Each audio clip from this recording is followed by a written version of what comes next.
Hello everybody, my name is Spoons Rattling. Welcome to another tier list video where we are covering all of the captains that have been released for Warhammer 40k, or at the very least most of them. I'm certain there's some that I didn't include. I also didn't duplicate characters to the best of my knowledge, so we don't have 3 Marneus Calgars, we just have the 1 Marneus Calgar. I think I forgot a couple of them. For example, I can already see there's 2 Helbrecks, but we'll just leave it at that. This is just a fun little video, nothing too major. This does span the entire history of the game, from Rogue Trader to 10th edition. So let's get into it. Starting off, we have this guy, who is a captain from the 2nd edition of 40k, and is one of the more, sort of iconic captains, I'd say. His pose has been redone the most of almost any miniature, if I'm not mistaken. I mean, for good reason. He's a great pose. He's got his power fist, his bolter with a stock on it, very rare. And he's just in a very, commanding pose. He's firing off and probably calling the troops forward. It's exactly what you want in a captain, right? I think this guy looks fantastic, and he's a model I've wanted for a very long time, though finding models like this can be very hard. He's definitely one I plan to get eventually. This guy, though, will definitely be getting an A tier. He would probably get higher, but the fact that he's been redone multiple times means that I'd usually just put those versions of him above the others. Next up, we have the Dark Angel's Dark Angel's Company Master, also from 2nd edition, another pretty famous miniature that's been redone one time. I do quite like the Dark Angels with the big arched feather ridges on their helmets. This guy's wearing very fancy armor. I like his big sword. He is supposed to be wearing a power pack with a cape, but this was still in the mail order days where they didn't always show, they just showed the models, not what they recommend you use to complete it. But overall, I think this guy is very cool. His big, beefy sword is a great look. His pose is very imposing and commanding, as you'd expect for a captain. This guy will also easily be getting an A tier. Love this guy. Next up, we have, what's his name? Kasan Sabius of the Red Scorpions, one of their 2 current chapter masters. After Carib Colon got a hole blown in his chest and got turned into Dreadnought, him and another one, so the Red Scorpions, interestingly, have 2 chapter masters, where, of course, most have just the one, usually. This model's very cool. I like the way he's resting his sword on his shoulder pad and having his bolt pistol outreached. This guy's relatively modern. I think he came out in about 2017 as a duo kit in Forge World Resin. I think he looks very cool. I love the flowy cape. There's a lot of nice details on him, and it's a classic loadout. Power sword and bolt pistol is a great look. I'm also going to be giving this guy a pretty solid A tier as well. Next up, we have the Captain of the Arsenal, or the Master of the Arsenal, which is the title for certain chapters, Captains of the Second Company. That was a mouthful. So this guy came in a pack of 4 with the Masters of the Chapter. You can see there's 3 of them here. I'm not sure where the last one is. But he acts as, Captain of the Second Company, and presumably takes a part in managing the chapter's weapons and armor, given his title. I think this model's pretty cool. Not the most captain-like. I think he would fit in quite well with Blade Guard veterans, for example, which definitely does knock it down a few points. But I think he's still a great model. He's very cool. Just not very captain-like, so I'll be giving him a B tier. Next up, we have the Captain of the Watch, if I'm not mistaken, or the Captain of the 4th Company in certain chapters. Actually, I just pulled it up because I was confused because there's 4 of these guys. This is the Master of the Fleet, and is the Captain of the 4th Company, as you can see by his green shoulder pads in Codex-compliant chapters. And they, of course, would handle things to do with the fleet. And this is actually the Master of the Watch, who is the captain of the 2nd Company. And this guy, very similar thing going on, though I think he does pull off a slightly more captain look, or maybe a lieutenant type of feel. I like his big thunder hammer. It's very simple but very ornate, which is always a nice look. And this guy I'm going to be ranking with his brother over in B tier. Next, we have the Master of Recruits. This guy's pretty simple. He is the captain of the 10th Company and oversees the recruitment of new recruits to the chapter. Of course, because they would then become scouts. I think that this guy is pretty interesting. He's just got a power sword bolter loadout, which is pretty standard. His armor's a little light on the decoration, which I think fits for the 10th Company.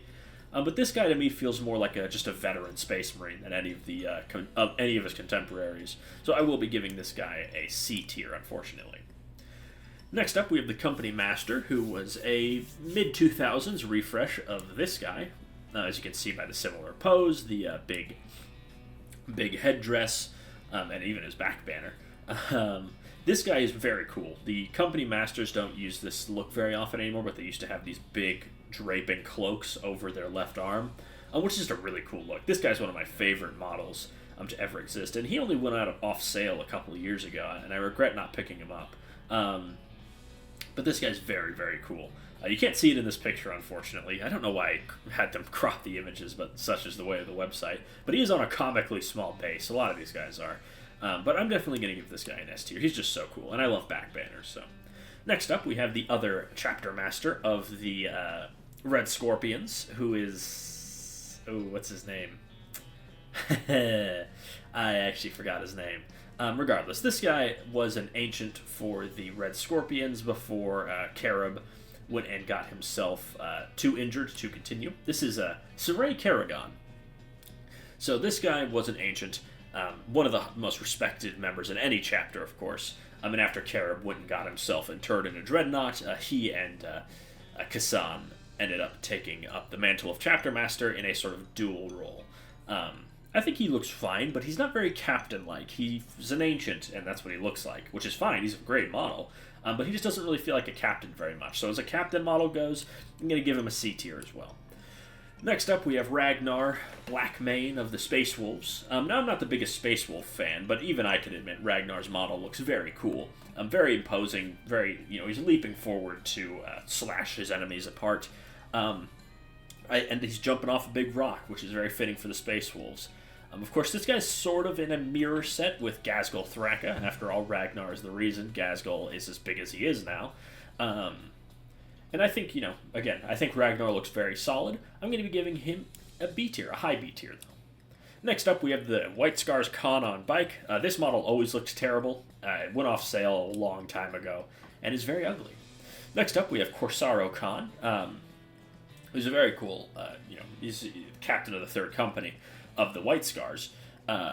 And this model looks pretty good. He's charging forward, screaming bloody murder. Actually, I don't think he's screaming, but he's got a determined look on his face with his big sword in hand to carve through the enemies of the Emperor. I think this model looks pretty solid. Not the most captain-like, but I think that fits for Corsaro. He's, wanting to go take the head of presumably some Tau warlord, after the Peruvian conflict. Pravian, not Peruvian. They were not fighting in Peru. So Corsaro, I think, pretty solid model. Not much to say about him. He's got a nice fur cloak and a solid stance. I'm going to be giving him a B tier, right behind Ragnar.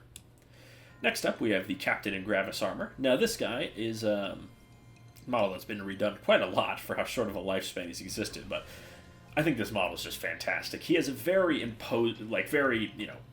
lordly look to him. He looks almost like he would be posing for a painting of himself. But he just feels so large and in charge. The giant bolt rifle, the hand on the power sword, the sort of turned stance, the cloak over his shoulder. Just an awesome looking model. I'm always happy to see this guy on the other side of the board just because he looks so cool. I'll definitely be giving this guy an A tier, right around these guys. Next up, we have Azrael. I am including the Chapter Masters just because why not? Azrael is, of course, Supreme Grandmaster of the Dark Angels, and his model's fantastic. He just looks so cool. He's pointing his sword forward in the charge, and he's got his little Watcher in the Dark with him, with his awesome lion helm. This guy, though, is so cool. And his back banner. He still has his back banner. That's how you know he's perfect. This guy's easily getting an S tier. Next up, we have the Brother Captain for the Grey Knights. So the Grey Knights don't have traditional captains. And Brother Captains are technically somewhere between a sergeant and a captain, but whatever. He's got captain in the name. He's getting included. Model is pretty old, unfortunately. He looks a little strange, like he's about to fall backwards. Not a big fan of this guy, which is a shame, because most Grey Knight models tend to stand up to the test of time quite well. Yeah, I'll be giving this guy probably a low B. I'm going to give him a C tier, probably. Next up, we have the Death Watch Washmaster. What a mouthful. He's not keeping time or anything, but so this guy's model I think is fine. He's a rather aged and wizened-looking space marine, which I think fits for a watch captain. He's equipped with a Guardian Spear of Custodes fame, though I think it is like a modified, not quite as nasty version of a Guardian Spear. But that does give him his own look, because spears are not the most common weapon used by the Space Marines, especially not in the modern 40k setting. Aside from that, he's got some nice ornamentation going on. This guy, though, I think is pretty solid. He's nothing too special. His pose is a little boring, but I think he still fits quite well. I'll be giving him a B tier right alongside Corsaro Khan. Next up, we have the Captain in Phobos armor, or Captain Acheran if you're playing Space Marine. I think this guy is totally fine. He's got a very commanding pose. He looks like, well, he's commanding someone. I like his floating servo skull screen, because servo skulls are awesome. And his suppressed bolt rifle is just a cool look. It always is. His cape is nice and subdued, and I like the way that it has the clasps on it, almost as if he can tie it up when he needs to be extra stealthy, because obviously, being a Phobos captain, he excels in stealth situations. This guy, though, very solid model in my opinion. I will be giving him a B tier as well, just behind Corsaro Khan. Next up, we have the reimagining of the 90s captain and Captain Centos, who was a gift with purchase when Warhammer opened its 100th store in the United States back in 2016. This model is just a more refined version of the one from the 90s and is awesome. He still has the bolter with a stock on it, and he's doing the same pose. It's very, very cool. There's something about it that just feels very right for a Space Marine. This guy, though, definitely getting an S tier. I'm going to see if I can't get this guy. I actually saw a good listing on eBay, but I've got to wait a little bit before I can buy it, and hopefully it'll still be there. Now that I've said that, I'm sure someone will go and buy it. Next up, we have Carib Colon, the guy I keep talking about getting put in a dreadnought. This is, of course, before he got put in a dreadnought. He was the chapter master of the Red Scorpions, who took place in a few conflicts across 40k. The Red Scorpions were sort of the one of the pet projects of Forge World, where they were made, and really fleshed out by the Forge World team. Most of their models were Forge World resin, or I think all of their models were Forge World resin. But I think Carib, though, is a totally fine model. Compared to his successors, it's a little on the boring side, in my opinion. He's just pretty standard Terminator Captain affair. His armor is very ornate, don't get me wrong, but it's just a little on the plain side, which does make sense as he is a little on the older side, coming out in 2006, so he's very old. But I think he looks fine. He just doesn't stand out the most, so I'll be giving him a B tier. He is in Terminator armor, which I do like, even when it is the stumpier proto to modern Terminator armor, and I'll be giving him a B tier. Probably right around, honestly, probably at the bottom of B tier, if I'm going to be real. Next up, we have Grandmaster Voldus of the Grey Knights. This model is totally fine. I like Grey Knights. I think this model gets the look across quite well. He doesn't have a helmet, which hurts because that's the coolest part of Grey Knight's armor is their helmet. Big Thunder Hammer is always a cool look, and the wrist-mounted combi bolter is very solid. He looks fine. Out of the Grey Knights, he's one of the more forgettable models, in my opinion. I often get him confused with Drago, just because, well, they're both men with beards in Terminator armor wearing weird brown hoods. Hopefully Drago gets a new model that's a little more interesting to help Voldus not just be in the shadow of that weirdo known as Kaldor Drago. This guy, though, I'm just going to give him a C tier. I'm not the biggest Valdor fan. Next up, we have the other Gravis Captain. This guy is a multi-part kit, which means he can be equipped with a variety of loadouts, all akimbo melee, of course, which I think is actually a pretty cool look that you don't see on Space Marines too often. It allows him to really just look like a whirlwind of destruction barreling through enemies.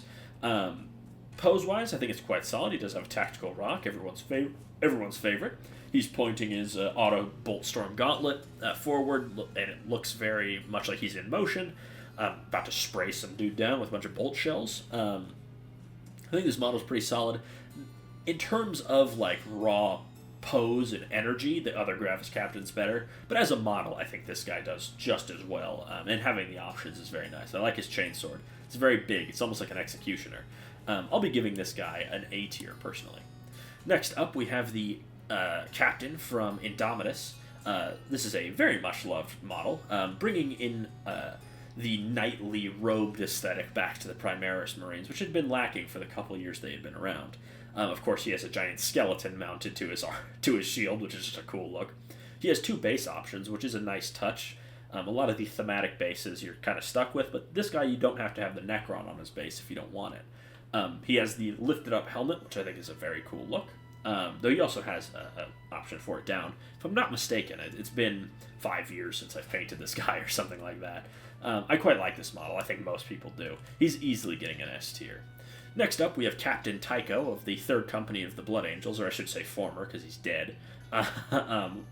Tycho is a character that I overlooked and was always just a joke about, like, why is Tycho still in the Codex if he's dead? But honestly, it just makes me sad now, because Tycho is a really cool character.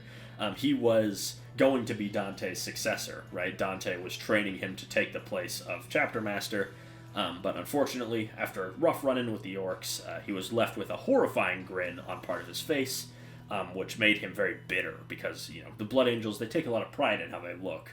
So Tycho being stuck with this horrible, like, Two-Face style grin, he changed. It very much changed. He put the mask on part of his face, and just over time he became more rash, more angry, more hard to deal with, to the point that, unsurprisingly, he gave in to the Black Rage and was sent to the Death Company. In the defense of Armageddon, he did go out with the Death Company, and did help in the defense of Hades' Hive, if I'm not mistaken. It might be a different hive, but I think it was Hades.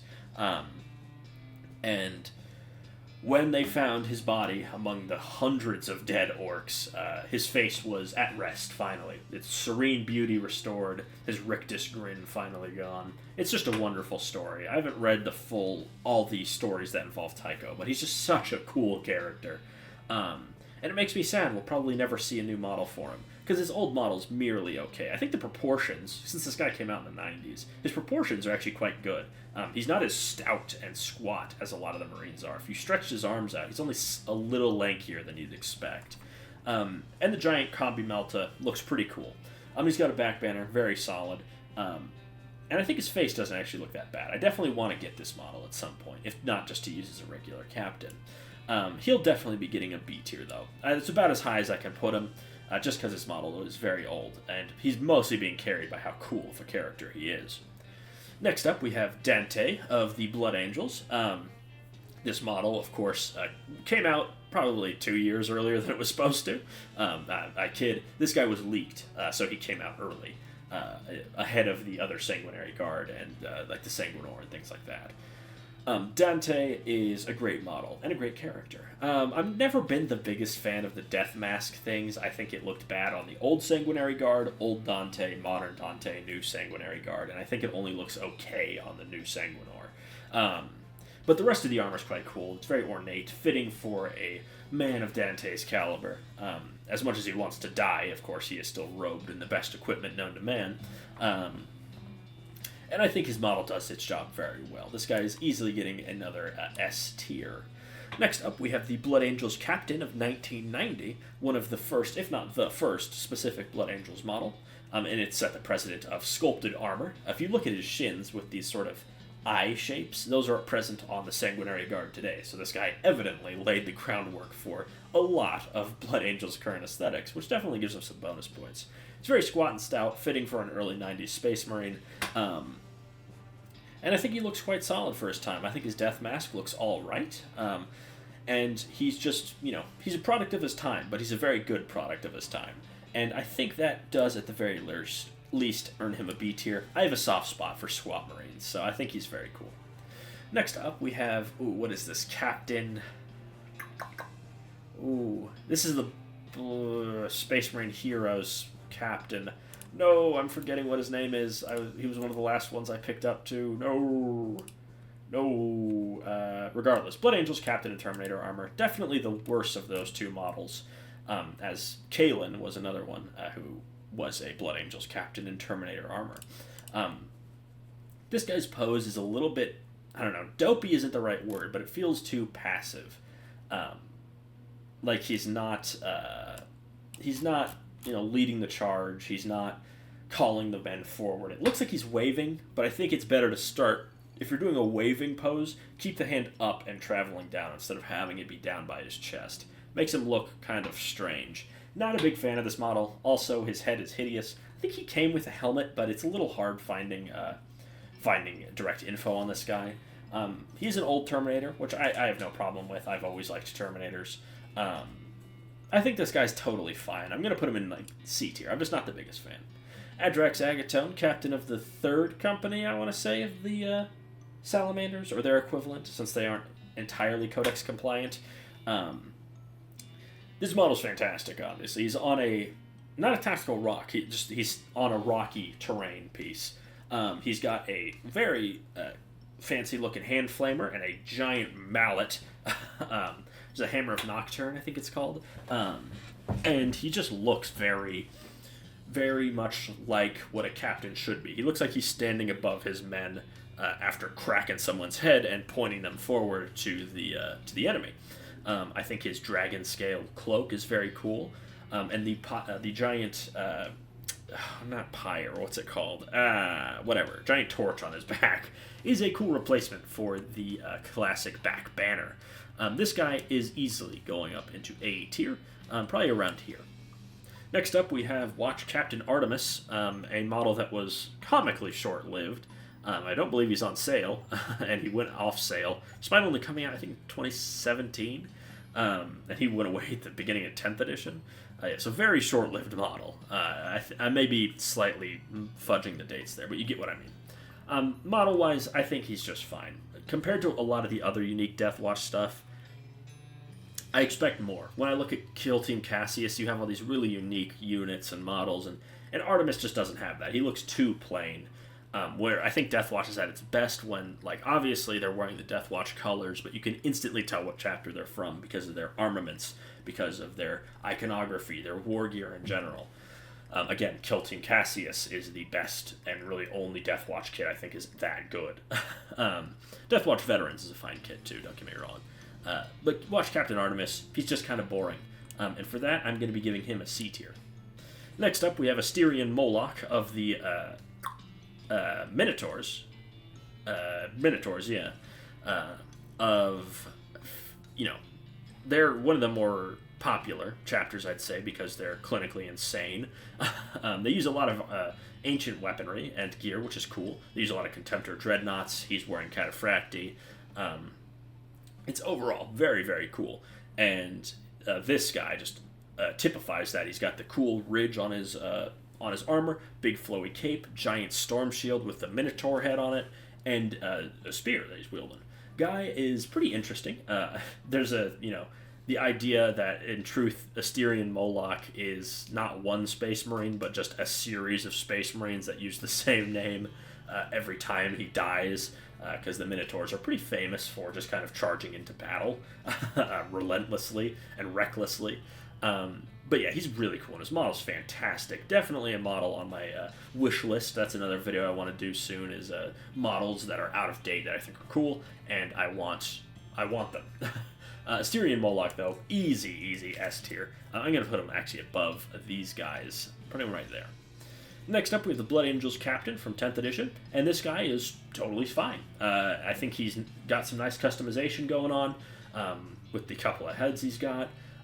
Pose is nice and angelic and serene. It's got the same, pointing forward to take out an enemy, but it feels, it feels a little more at peace than, say, Adrax, who feels more like he's imposing. This guy feels more like he's at ease in combat. I think it's a solid enough model. I think the musculature and the ornateness is at the right level for a generic character. And I'll be giving him a B tier, probably right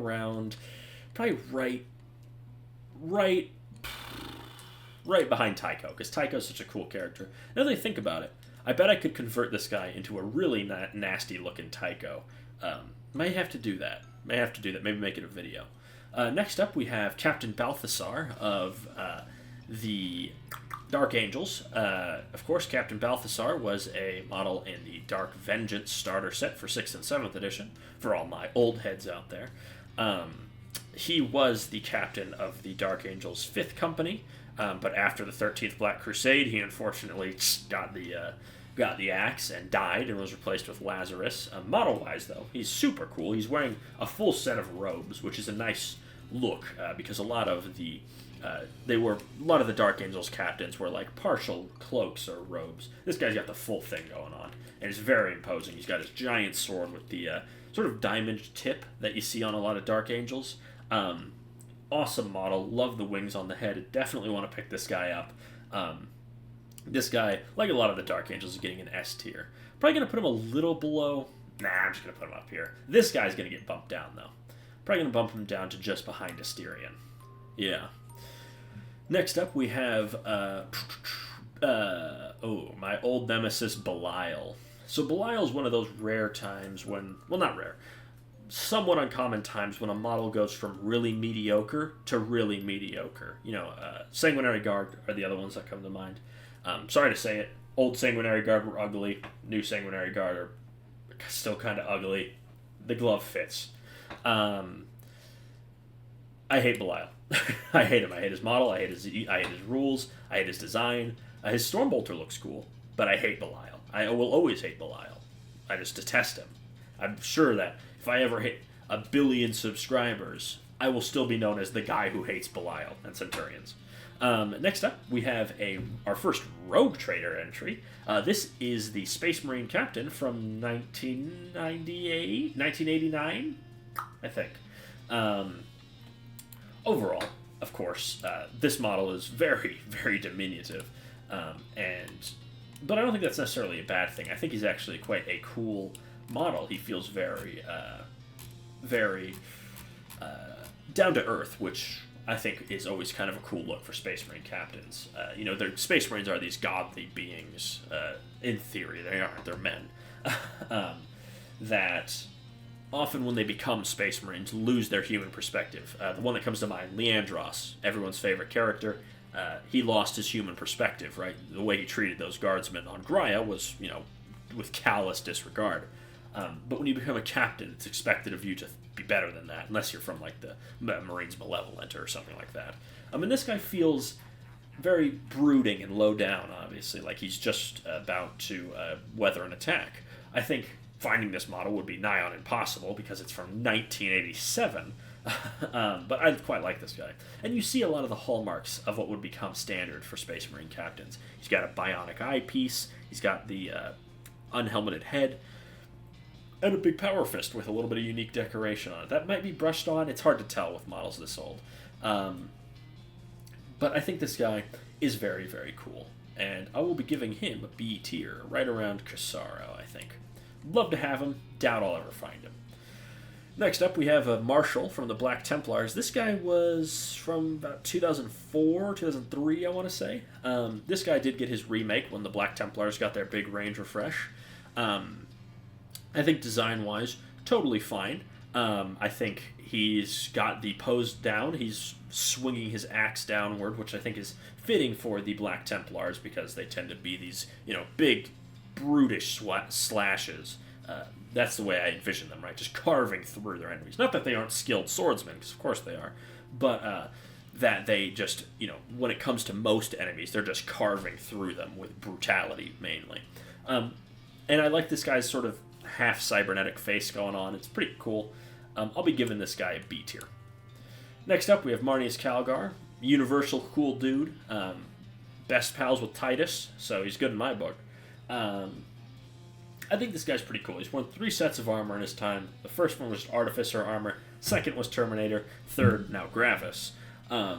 He has always wielded akimbo power fists with what are they called? Bolters built into them. I believe they're called the Gauntlets of Ultramar. And it's a cool look. The armor he wears has always been ornate and very cool. And I like Marnius Calgar. I think he's a cool dude. He's not an absolute favorite of mine, though. I will be giving him an A tier, though. Probably just in front of 90s Power Fist Man. Next up, we have this captain, who I believe was in Assault on Blackreach. Now, I do have the orcs from Blackreach, but my brother took the Space Marines, so I never was super familiar with them. But if I'm not mistaken, this guy is from Assault on Blackreach. And I think pose-wise, very solid. He's doing the classic bolter underarm pointing forward with his... yes, he is from Assault on Blackreach. Pointing his sword forward to call the men to battle, and he's got his bolter at his side. It's not a full-on in battle yet, but I think that's a fine look for captains. And he's got a back banner. Back banners are cool, and I wish we would see them more often. So this guy, I will be giving a solid B tier, probably right around our Phobos armored brethren. Next up, we have this guy who is part of the Crimson Fists and was good friends with Pedro Cantor. I believe his name is Cortez, Alessio Cortez. Pose-wise, a little strange. He's holding his power fist above his head. I think he's crushing a orc skull or something like that. And he's just got his other hand out in a power fist. He's kind of doing like a, I don't know, like a, some sort of strange fighting style stance. Personally, I prefer power fists either down or being geared up to swing, and I just don't think this guy does it very well. His face is a little bit on the ugly side, just given his age, it's kind of a given. And his pose, yes, is just very strange. I'm not the biggest fan of this guy. Do know he was good friends with he was good friends with what's his name, Pedro Cantor. And even though he is presumed dead, Pedro still believes he's alive. So do with that what you will. Overall, though, this guy's probably going to be like a low C tier. This guy is a web-exclusive captain. Pose, I think, is just fine. He's got the power fist and bolter combo, which I think is always pretty cool. Got his bolter on his hip, which is again pretty classic look for a captain. I mean, we see it all the way back in the 90s. This guy is part of a set of two with another web exclusive captain who came out in 2014. I had it pulled up on the other side. I just need to find him on the calendar of miniatures. I think he, out of the two, is easily the least interesting. He's got the ropes going across the chest, big scabbard for his power sword, which doesn't make a lot of sense because he's already got a power fist and that power sword is huge. But hey, if it has a specialist weapon. I think the model's fine. It's just he's outclassed by his contemporary, which is going to earn this guy probably a B tier. This is just a Captain and Terminator armor, and I think the pose is fine. I don't think he's the most ornate. He feels more like almost a veteran of like the Dark Angels or the Black Templars. Not much to say about this guy. Just power sword, combi bolter, classic look. The robes are nice, though. I don't know if I would have painted this guy as a Crimson Fist. It's a weird choice. I don't associate them with robes very often.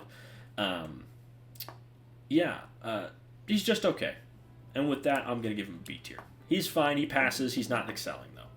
Next up, we have the Leviathan Captain and Terminator armor. I quite like this guy. There's something about his pose where it's both at ease and victorious. Obviously, he's roaring in victory after killing that Screamer killer. Power Sword Combi Bolter, classic loadout, as I'd expect for the first new Terminator captain in a long time. I think this guy, though, pretty dang solid. I love Terminator, so I'm partial to it. He's not my absolute favorite, but I will say he's very solid. I'm going to give him a B tier, right next to our Rogue Trader friend. Here we have a 90s era captain. I think this isn't Kato, is it? This might be one of the characters I took multiples of. No, it doesn't look like it. I think I don't remember exactly what this guy's from. Regardless, he is in fact from some point in the 90s. And I think pose-wise is totally fine. He's doing the to war men pose, with his big sword being pointed up and outward, and his combi bolts are sort of at rest. I think he's totally fine.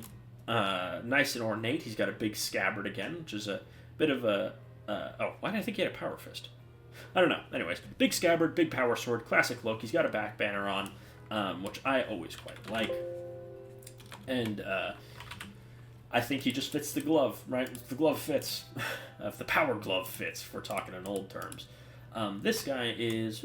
I can't actually find where he's from. That Terminator captain we covered just a moment ago was from 1999, by the way, and so is this guy. I think I'll be giving him a B tier as well, probably right next to the Terminator captain he's with. Next up, we have the Master of the Arsenal, who's the captain of the third company? I think he's the third company. Regardless, in Codex Compliant chapters. This guy's very cool. I think he gets the commander look across very well. Again, he's sort of posing as if he's about to be painted, with his helmet at his side and his sword in his hand, with his cape just flowing behind him gently. It's a very standard, very at-peace look, which I don't mind when it comes to captains. I think he fits quite well, and I'm going to be putting him with probably just a little below his others, just because I think these guys have cooler loadouts. I'll be giving him a B tier, but above these guys, probably up to the Blood Angels captain. Next up, we have the GOAT, Pedro Cantor, of course, one of the coolest characters in 40k history, one of the first characters in 40k history, named after a game designer, if I'm not mistaken. He's got a big power fist, big wrist-mounted combi bolter equipped with high-power rounds, and he's got a back banner. Love the robe, the loincloth and the ropes across his chest. Pedro's a fantastic model, and I can't wait to see him get a new one. I'm sure it will be fantastic. Pedro is easily getting an S tier, probably just behind Captain Centaur, right behind Azrael. Let's put him where he belongs. We have another Dark Angels Company Master here. This guy is not as good as his twin or sister miniature, which you can see up here. The robe has a smaller Dark Angels logo on it, so not as cool there. The hood look is fine, but I prefer a helmet. And the bolter, the combi plasma, is a fine look. I just think that the helmet is a far better identifier for a captain than a hood is, personally. This guy, though, totally fine. I'm going to give him a B tier, probably right around here. I'm not sure why I included the Grandmaster and Dread Knight. I guess just to be fair, I included Logan, so why not this guy? Yeah, I don't like Dread Knights. You know how I would make Dread Knights good? Quick side tangent, how I would make Dread Knights look cool. Sever the legs of the Space Marine, so effectively they're just a different kind of dreadnought. I don't know, that wouldn't make the most sense lore-wise, but who cares? The thing looks dumb anyways. Yeah, not a fan of Dread Knights, regardless model size. Iron Father Pharaohs, who is the Iron Father and sits on the council. Iron Hands are weird. Model-wise, though, absolutely fantastic. Love this model. Big servo array, big heavy bolter on his shoulder is awesome. Big omniscient axe, also cool. Gravis armor that's a little upgunned. He's wearing platform shoes, which is just kind of funny, but I like it because platform shoes are cool. And this guy is just fantastic. I think he's a great model. I am going to be giving him an A tier, though, mainly because he doesn't have a helmet. It's the only thing holding him back. But easy A tier. Oh, Jesus. So, imagine your Games Workshop and Dawn of War 3, a game that doesn't exist, is coming out, and you want to make a character, you want to make a model for Gabriel Angelos, right? Everyone's favorite, not everyone's favorite, because Davian Thul's cooler, but he's in a Dreadnought, so he's not allowed to be Chapter Master. So Gabriel Angelos, right, he became Chapter Master at the end of Dawn of War 2, then they re-equipped him in the game that doesn't exist, into Tartarus armor, and they made this model, and it is ungodly hideous. I know that you can't see it here from a distance, looks fine. Then you look in close, they gave him, like, a forehead like 6 times the height of the rest of his head. He looks like Peyton Manning if his forehead was twice as large. It's just a shame that not only this model has to do with Dawn of War 3, and that horrible nonsense of Gabriel Angelos doing a triple front flip in Tartarus Terminator armor. Yeah, I hate this model. I hate it. Which is a shame. I love Gabriel Angelos. I love the Blood Ravens. They're so cool. Why'd you do this? Why'd you make it so awful? We're getting a little close to the end here. Next up, Gabriel Seth. Cool dude. Absolutely insane. Loves to carve up enemies of the Emperor. Unfortunately, model's hideous. Always has been. A friend of mine did a good conversion out of him, but yeah, model's hideous, unfortunately. And with that, I'm going to be giving him a probably a low C tier, probably right around here. Model's just not very pretty. Would like to see him get a new model. That's who knows when that'll happen. Gabriel Seth is obviously not the biggest fan of the way Space Marines are going. Hey, who doesn't like a guy who goes against the status quo? Great. See what they did with Castell and Crow. I think Gabriel would be in line for a great new model. Here we have the 2011, I want to say, Game Day Blood Angels Captain. This guy is an obvious homage and direct recreation of the cover art for the second edition starter set, which unfortunately predates me by about a decade. So I don't have that box, but this is obviously, it's one of the most iconic pieces of artwork. You've got this Blood Angel holding off orcs. There's that one arc looking at the looking outside the box, breaking the fourth wall. Always liked that guy. This guy's very cool, though. Not only does he have a mullet, which is just not something you'd expect a Space Marine to wear, but his pose is just cool. It looks very much like he's trying to rally the troops as they're being attacked by orcs. I don't know the exact name of the battle that was supposed to be, but this guy is super cool. Unfortunately, a resin model. I'm definitely waiting for a new reimagining of this character, because he's definitely in line for one. I would love to see him get an update. If the guy from the 90s, that captain with the power fist, can get reimagined twice, I'm sure this guy can do it too. Yeah, this guy, though, fantastic model. Would love to own him or to see a new one, because I'd like him in plastic, not resin. But I can't, this is such an iconic thing to 40k. I kind of have to put it in S tier, don't I? Brother Captain Stern, you've seen better days, pal. Hideous model. No, I'm putting it. This is how you know how bad Gabriel Angelos' model is in the game. Is that I'm putting Belial ahead of it. Belial. I hate Belial so much, and I'm putting him in front of Gabriel Angelos. That should tell you how bad the model is and the game is. That doesn't exist. I'm not even sure what game I'm talking about. We got the two Helbrechts. Normal Helbrecht, or current Helbrecht. Fantastic model. Got his sword implanted in a orc. Has some servitors tending to him. This model, it's actually clear that he has a ranged weapon. I got into the hobby before Helbrecht was refreshed, and I just assumed he didn't have a ranged weapon. I can see now he does have his Combi Melta, but it's a really stumpy model. Very, Roblox head as well. His head's very square. This is one of the biggest, I don't think anyone's going to deny it's one of the biggest upgrades we've seen in a character. Also, this Helbrecht has a helmet.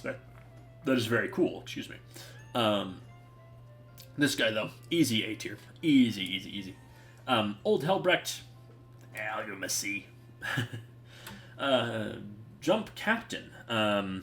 Something that is strangely rare to see in actual miniature form. I think they always just expected you to convert your own.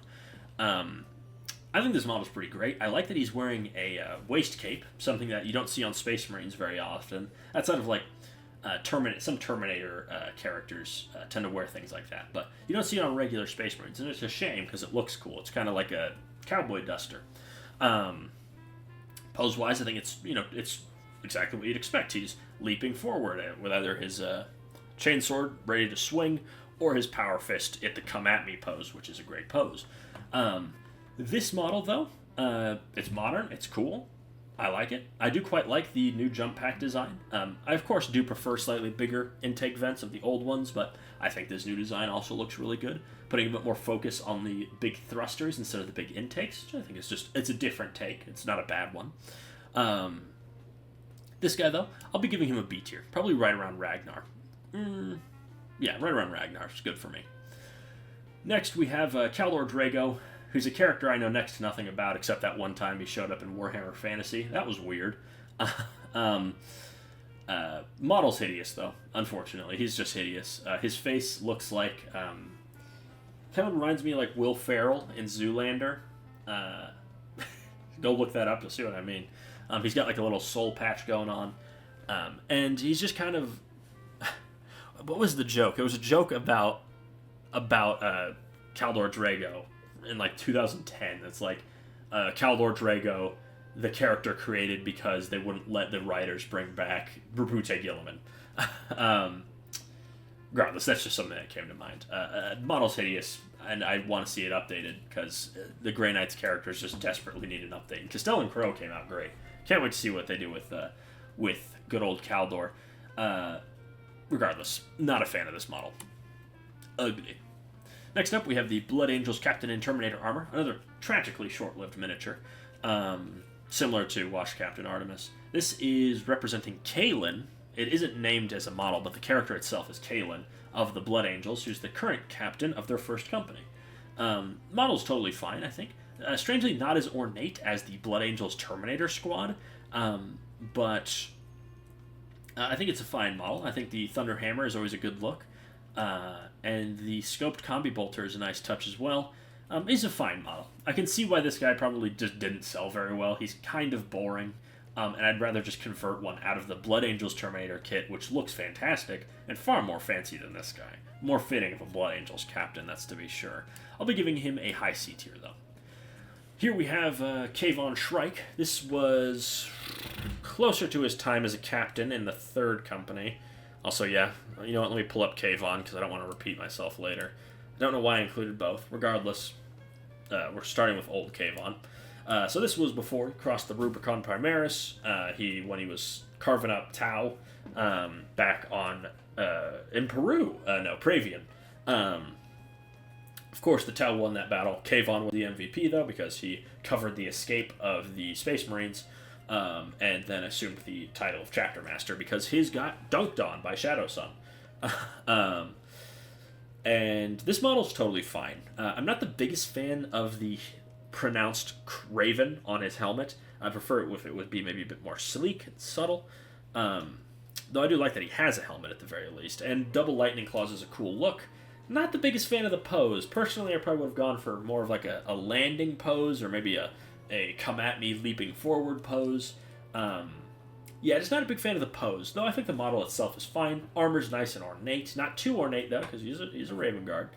Yeah, I think Kayvon Shrike's model, totally solid. I'll be giving it a B tier. Probably right up probably right in front of Carib Colon. No, I'll put him in front of these guys, too. And Primaris Kayvon, I think, is also really cool. Gave him more of a unique look by giving him a custom jump pack, which is always a cool look. They slimmed down his lightning claws so they're not as overly bulky as lightning claws tend to be. Gave him a unique pistol, which I think is also a great look. His piece of rubble, I think, is just a great look. It gives him an almost Batman-like stance where he's, you could see him standing over that and looking over the city, brooding and posing. Exactly what you want from the Raven Guard. Yeah, this model's fantastic. And I think the only downside is it doesn't have a helmet, which does hold it back. Though I will be giving him an A tier still. Quite like him. Probably just next to Adrax. Here we have... Ooh, this guy is... Oh, no. What's his name? Oh, no. What's his name? It's a Raven Guard guy. I'm scrolling. But he's the captain of the 10th Company of the Raven Guard, or he was. I think he's dead. This is Kele Corvidae, of course, because what's subtlety? Let's just name all of our... let's just name everyone after birds. I have no problem with that. I think it's funny, actually. This guy was the captain of the 10th Company, if I'm not mistaken. Current captain of the Raven Guard's 10th Company. Just had to double check. Model is pretty solid, honestly. It's very Baroque. The details are very fine. It's a little hard to tell here. But, yeah, his armor's very, very stylized. At first I didn't think I'd like this model, but I actually quite do. His face is horrifying, but in the right way. It's very gaunt, and he's screaming, which is what you'd expect for a Raven Guard flying around on a jump pack. His Thunder Hammer is very stumpy. Feels more like a Thunder Mallet than a Thunder Hammer. But I actually don't mind. Yeah, I actually quite like this model. I'm probably going to put it up with Kayvon. Yeah, I'll put it up with Kayvon. It's a cool model. I wouldn't mind seeing if I can't find this one. Maybe use him as a Vanguard veteran or something. I'll put him with old Kayvon, not new Kayvon. New Corsaro. I guess I included all... Did I double up on all the generic characters? Or not generic, all the Codex characters? I guess I did. Regardless, new Corsaro, very cool. Strange that, at first I thought it was strange Corsaro wasn't on a bike, but then I realized, he never was on a bike. And I think this model's fantastic. It almost feels like the perfect sequel to this model, to the old Corsaro Khan model, right? Because you got Corsaro Khan charging in with his sword at the ready. He's about to fight someone, and then you have this model, which is right after he's fought someone. I'm not sure if that was 100% intentional, but I wouldn't be surprised if it was. He's standing victorious, the head of his enemy in his hand, and he's just recalled his bird, which I can't remember the name of, presumably to go send it off to find some other quarry for him to hunt. Definitely a big step up from his classic model. I think this is one of the nicest Primaris characters that we've seen. Cape's very flowy. Big belt buckle is fitting for the White Scars, and his power sword at ease just looks great. Fantastic model. Exemplifies the White Scars for more than just being a bike chapter, but also a chapter of that can produce revered duelists like Khan. Yeah, I quite like Corsaro. I'm going to give him an A tier. This is Crom Dragon Gaze, who's the great wolf of one of them wolf companies. I can't say I like this model. It's ugly. And the Space Wolves have too many characters to even broach keeping up with them. Model's ugly, and I just know nothing about him, so how could I even begin to care? I think the cape looks nice, pose isn't bad, it's just his face, C tier. Lazarus, Milquetoast, is the most boring character. Rules-wise, lore-wise, whatever. Balthazar looked cooler, is what I'll leave it at. C tier. This is Captain Leontis of the Blood Angels. I included him. Technically, he's not a captain. He was exiled, and now he's dead. But this guy was the star of, I believe it was the first Warhammer graphic novel series, Blood Quest. Might still be their only one. Regardless, he was exiled by Dante to go find a relic he lost. Went on a crazy journey fighting chaos. At the end, he died. So I guess I should have said spoilers, but this book series came out in 2000, so I'm sorry to say if you haven't caught up with it at that point, tough. It only took him 13 years to finish it. Regardless, I think the model's fine. It's fairly, fairly generic, but I think it fits the artwork of him very well. It's fine. It's fine. He would fit as a captain nowadays just as well. He is a rather important character in 40K, more so in the real world than in the game, because I don't think I've heard a single person ever even mention his name, let alone be a big fan of him. But the reason I say that is he was going to be the subject of a movie in 2000. There was a planned Warhammer movie that went into pre-production. I believe there's a trailer that came out for it.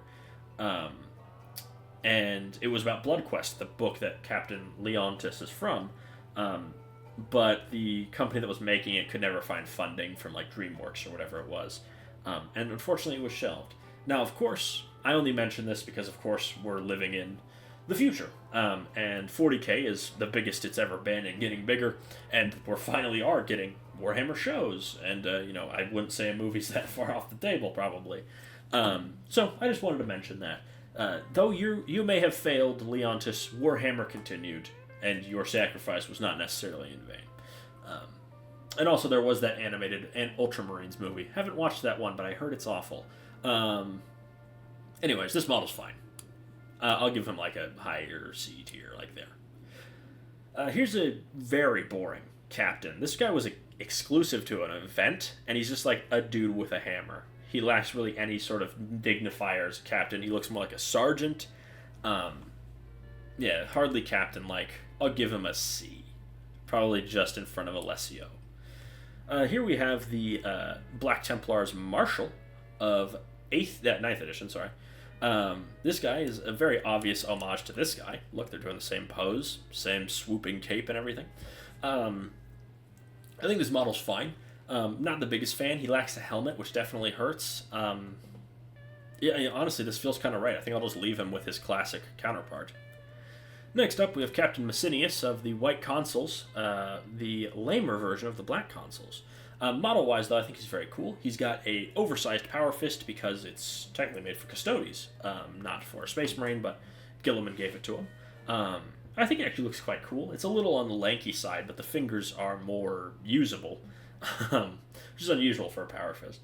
I like his plasma pistol. It's very ornate and fancy. I think his shorter cape, I think, is an interesting look, to say the least.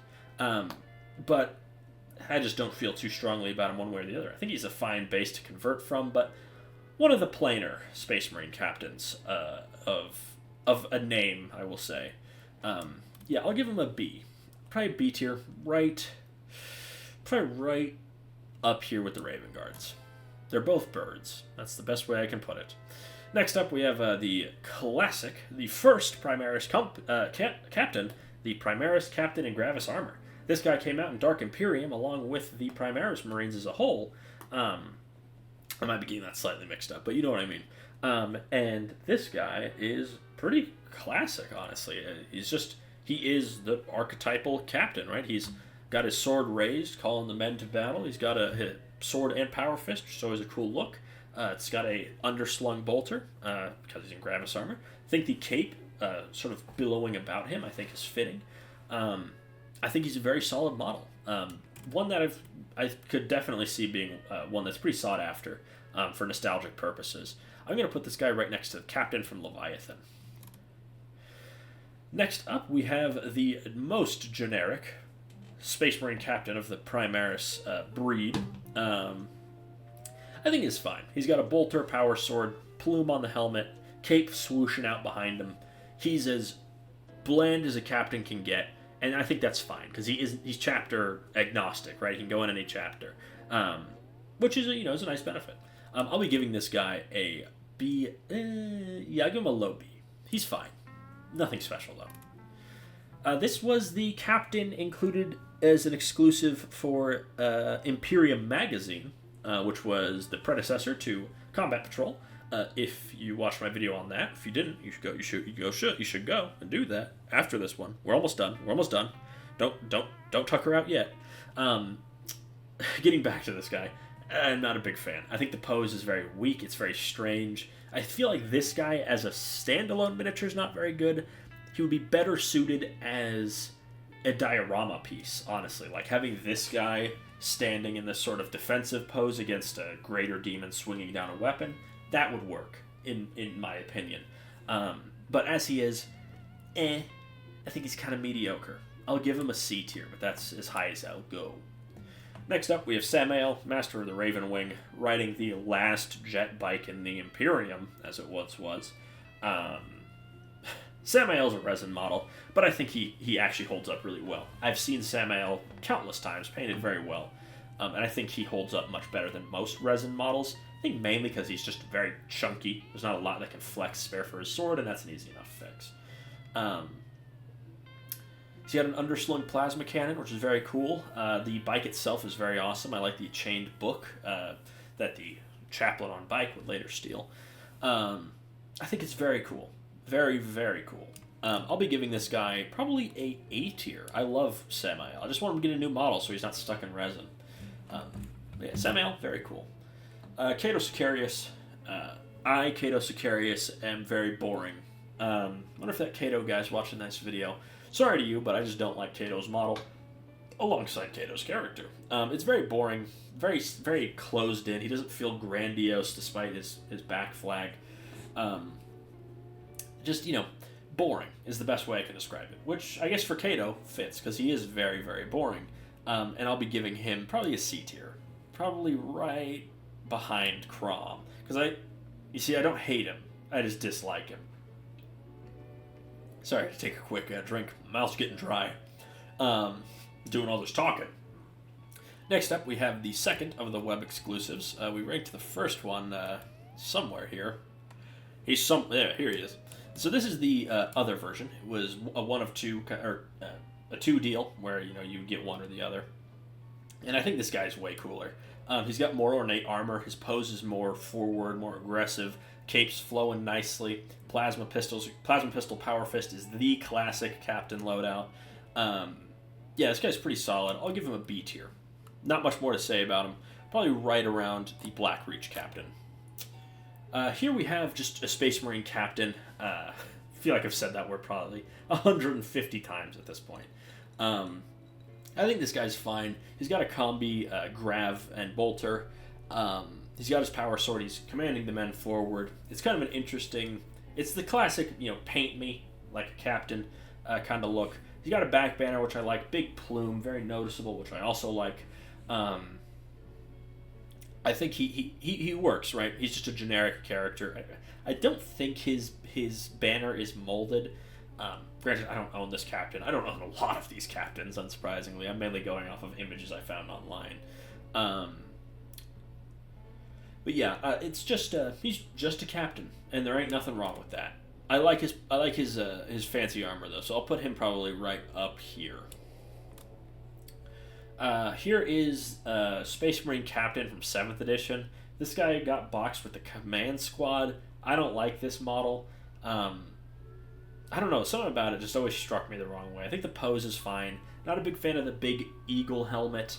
And I'm not the biggest fan of the icon on his backpack. I wish it was just a back banner or just not there at all. Yeah, I don't know why. I love Mark 7. This guy's wearing ornate Mark 7. You think I love it, but I just don't. I'm not exactly sure why. Probably because he's monopose too. If you're monopose, you got to be interesting, and this guy just really isn't. I don't hate him, but he's just not for me. I will give him a B tier, just being generous, because I did that for a lot of the other generic characters. Because I don't have any major flaws. It's hard for me to put a finger on it. Just one of those things that I don't like. Next up, we have the third redo of Mr. 90s over here. This is the Primaris version. Changing up slightly, they gave him a plasma pistol instead of a bolter, but the pose is unmistakable. Power fist at his side, ranged weapon out long, cape flowing outward. It's an awesome look for an awesome miniature.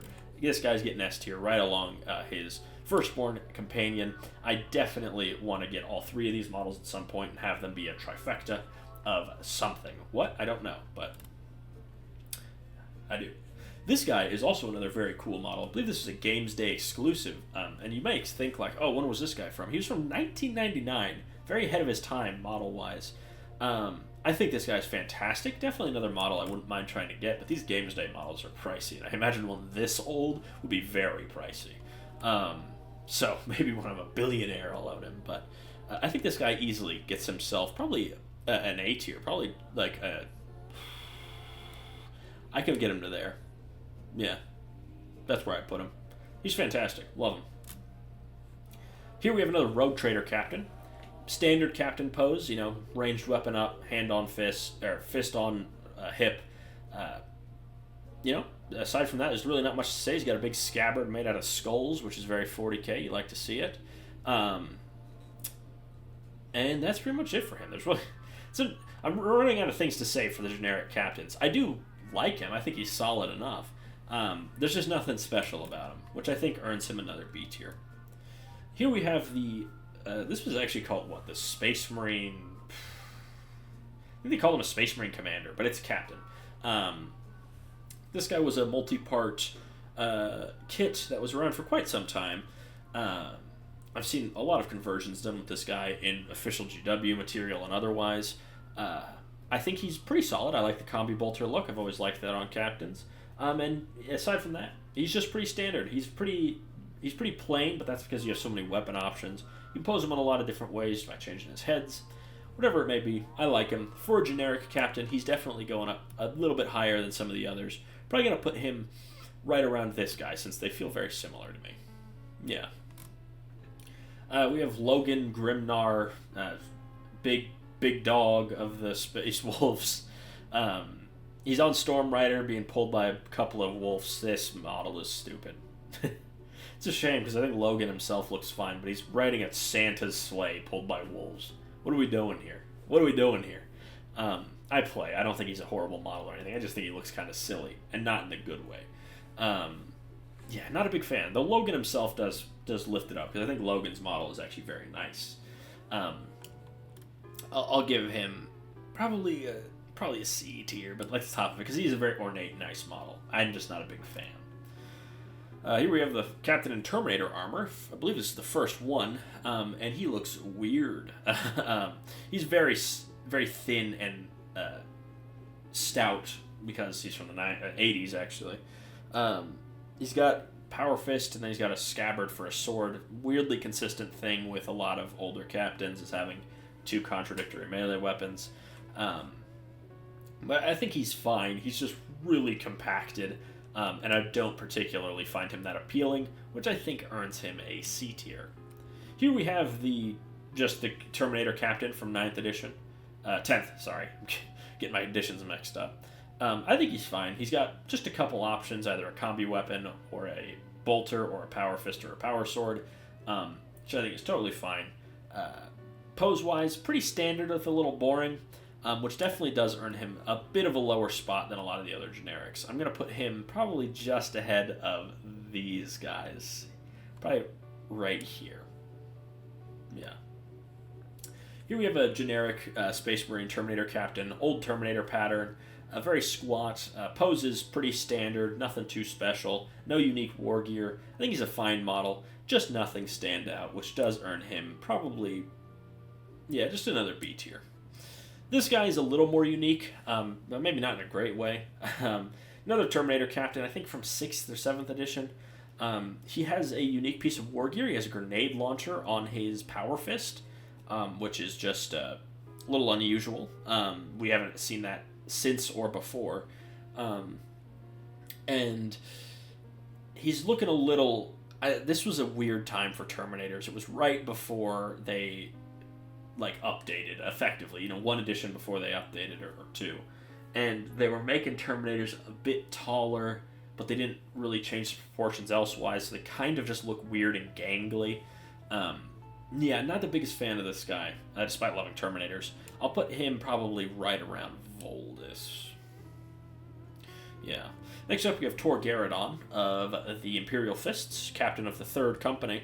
I quite like Tor's model. It's big, it's bulky, it's imposing. He's looking forward, very determined. Having a shoulder-mounted gun is just a cool look in general. And I think he's very cool.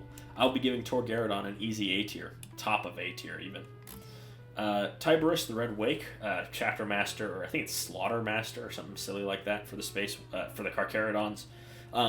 This guy's real cool. He's wearing Terminator armor. I'm losing my words. And he's equipped with a unique set of sort of chain fist lightning claws, which is very cool. Borrowed from the Ashen Claws, who were a splinter force of Raven Guard from the Horus era, so they're pretty good friends with, as good as you can be with some renegade Space Marines. They took that, but they're from them. Slake and Thirst are the names of them. Very cool look, very cool model. Really does need an update, though. He looks very diminutive for what is supposed to be a obscenely tall Space Marine. But, I mean, he's Tiberus. He's cool. Just waiting for an update. I will give him an A tier, though. Probably just behind Samael. Next up, we have an Ultramarines captain from the 90s. Pretty standard. He's got a plasma pistol, power sword, pointing his men forward. I think the pose is a little weird, because if you look at him, he's just kind of looking straight forward, but he's pointing a sword off to the side with his pistol up. It's like he's going in 3 different directions here. He should be looking slightly off as he points his sword forward, or should have, I don't know, maybe just something slightly different in terms of posing. I think he's fine, though. Nothing special. Probably going to be like a C tier, probably right around here. And I feel like I'm being harsh. But can you blame me? I've been talking about Space Marines for an hour and 10 minutes. Yeah, that's fine. Here we have a guy, it's called a Veteran Captain. It's a little strange, very old model from the 80s. Doesn't even look like a captain. C tier. Vulcan Histon, on a much more positive note, very cool model. He's wearing a lot of ornate treasures or relics of Vulcan. He's got a wrist-mounted flamer, a huge spear, burning icon on his back, big cape, dragon scale all around. Love Vulcan. Can't wait for him to get an update. He's just very diminutive at the time, but he's going to be awesome when he gets updated for sure. Probably going to put him above Samael.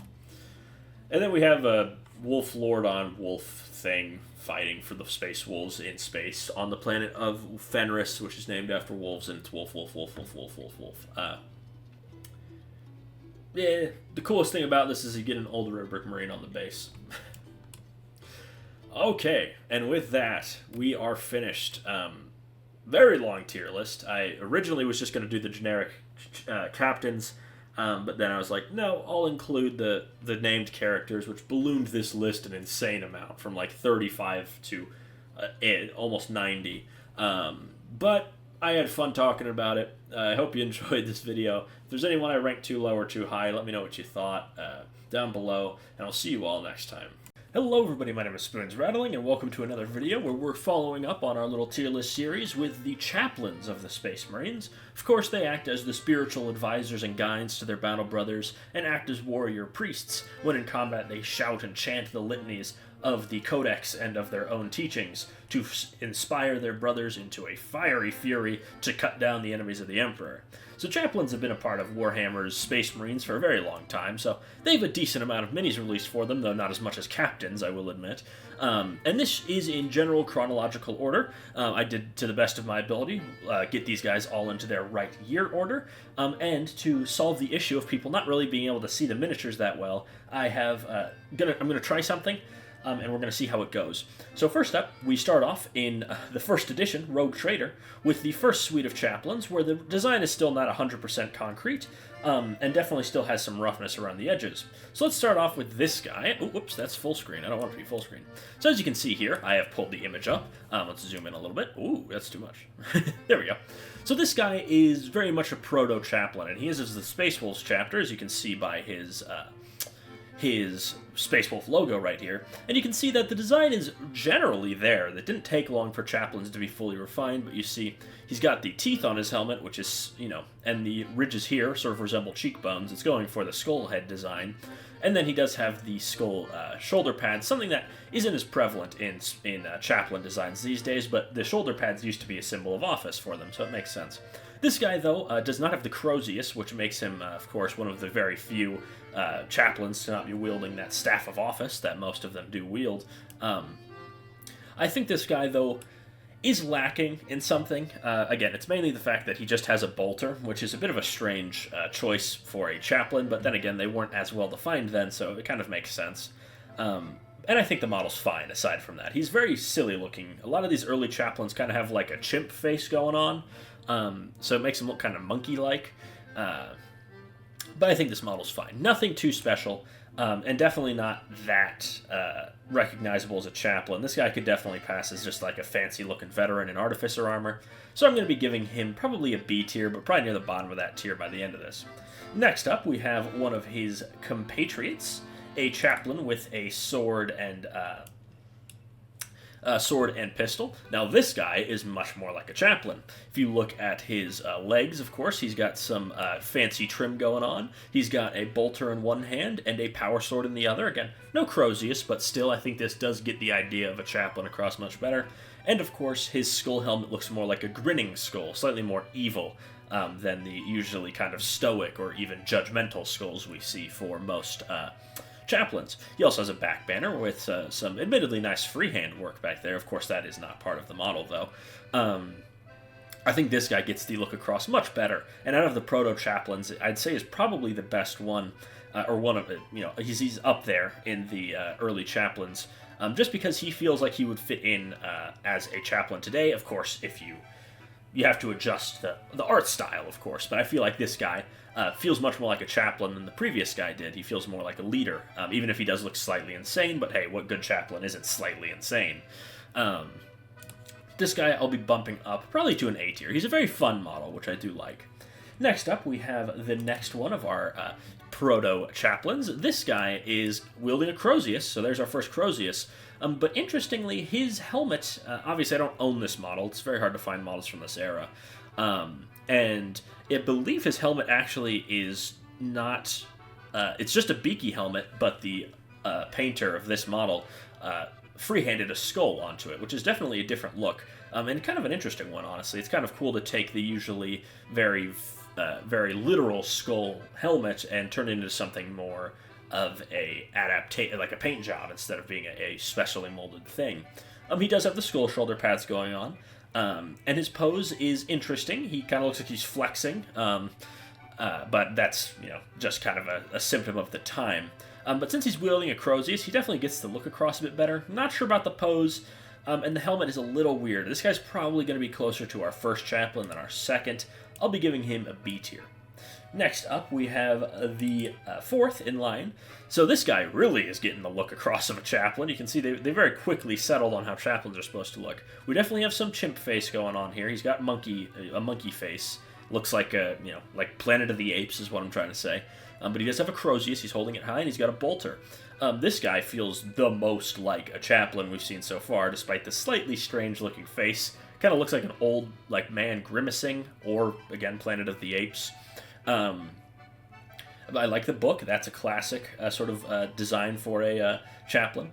And I think this guy is also going to be in the higher tier alongside our buddy. Now, I know some people might say, like, these models are hideous. Why are you ranking them so high? Because I think for the time they came out in, they're actually quite solid. And, of course, these guys are very fundamental to what a chaplain is. So I'm not going to be like, well, this model is from the 80s, and since obviously all of these models were sculpted by hand, they're so much worse than what we have today. No, I have a reverence for models of all eras, so I'm not going to play the era into it aside from judging it from the era it's in. And these models, I'd say, are all fine examples of the Rogue Trader era.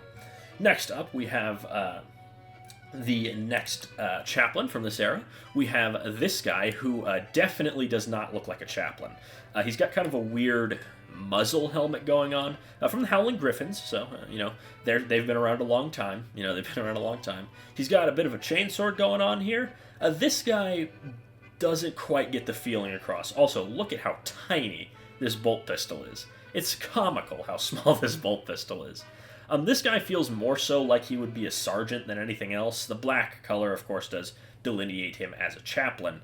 But yeah, he doesn't really have any of the hallmarks. He has the back banner, but then again, so did most sergeants. His helmet isn't a full skull, or at least not from what I can tell.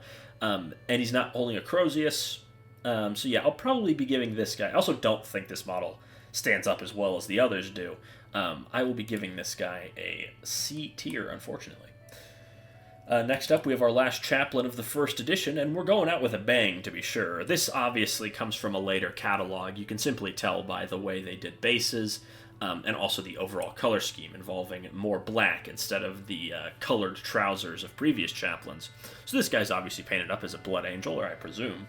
And interestingly, he has sort of a Mark VI skull hat, like Seaburn helmet going on, which is a interesting look. The big Crozius, I think, fits quite well, and the huge back banner does help delineate him as a captain. Back banners are awesome.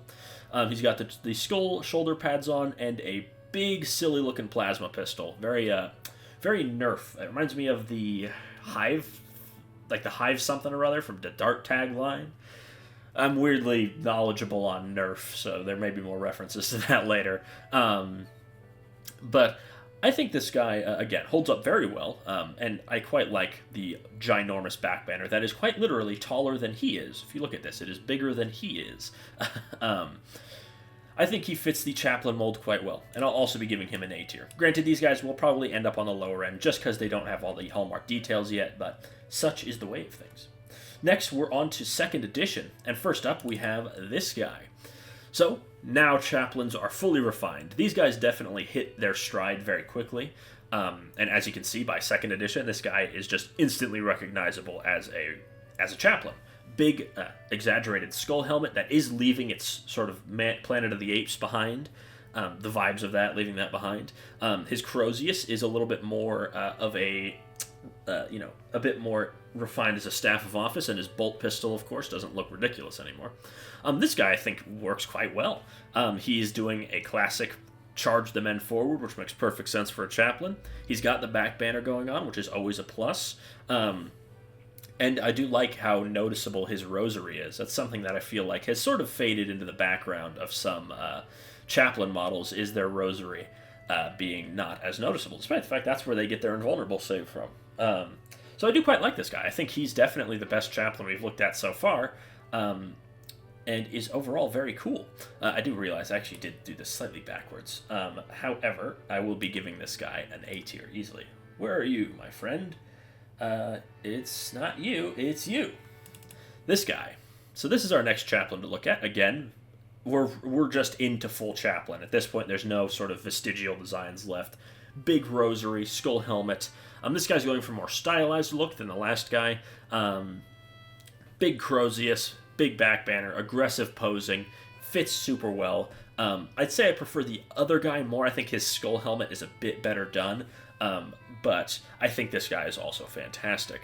I'm a big Chaplain fan, so a lot of these guys are going to get pretty high ratings, in my opinion. Next up, so we'll probably give this guy an A as well. Next up, we have another Chaplain, this one hailing from the Imperial Fists, and this starts a bit of a trifecta, because there's 3 Chaplains that have this head going on here, the head that I'm circling.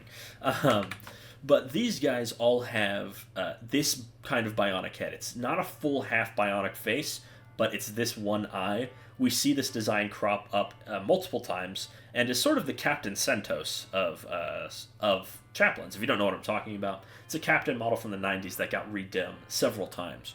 But this guy, I think, also fits quite well. I definitely like the other guys a little bit more, but he's not far behind. I quite like the bionic eye if we're going for a helmetless head.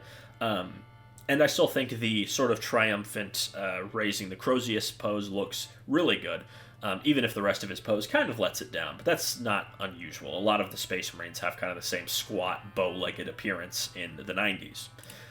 Whoops. Oh, well, yeah, don't save. Shit. Anyways, moving on to the next of the Space Marines, we have to cover this guy. Well, we have to rank this guy. I'll be ranking him up here with his compatriots. Next up, we move forward a few years to the end of 2nd edition, or the beginning of 3rd even, I believe, with this guy. So, we have this fella right here, who is, of course, still got all the hallmark designs, big exaggerated skull helmet, integrating some Mark 7 elements like the top ridge here and the side sort of ear rings, as I call them. Big exaggerated rosary here as well. And he's doing the sort of the victorious stance. Weirdly enough, don't think this guy is better than his predecessors. He feels a little bit more weedy, probably because he lacks a back banner, of course, because 3rd edition did away with a lot of the silliness of 2nd edition. But I think he's still fine. Probably more of a B tier than an A tier as the previous guys were. Yeah, this guy's just fine. He doesn't pass, but he also isn't holding himself back in any noticeable way. I'll give him a B tier. Next up, we have our first Chaplain in Terminator armor, so something that has been pretty consistent. Here he is. I actually quite like this model. This model is just very good. He has a unique Terminator helmet that is, of course, skull-based, but interestingly, these little nozzles on the side remind me of Gravis armor. And this whole ridge actually very much reminds me of Gravis armor. I didn't notice that when I first looked at that, but that's just interesting. The pose is pretty much what all Terminators looked like at the time. We didn't have any of the level of dynamicism in Terminators at the time. They were just in this stance, with a few exceptions. I think it's fine. I like the details here. I wish the pose was a little stronger. That's the main thing. I think all the skull details fit quite well. And this guy will be getting an A tier. I just wish his pose was a little better, and of course I'm a little partial because he's wearing Terminator armor, which is always very cool. But I will be putting him below the other 2nd edition Terminators. Next up, we have our first Chaplain on the bike. Actually, hold on. We got this backwards. Next up is Xavier. So Xavier was a exclusive Chaplain for the Salamanders, actually.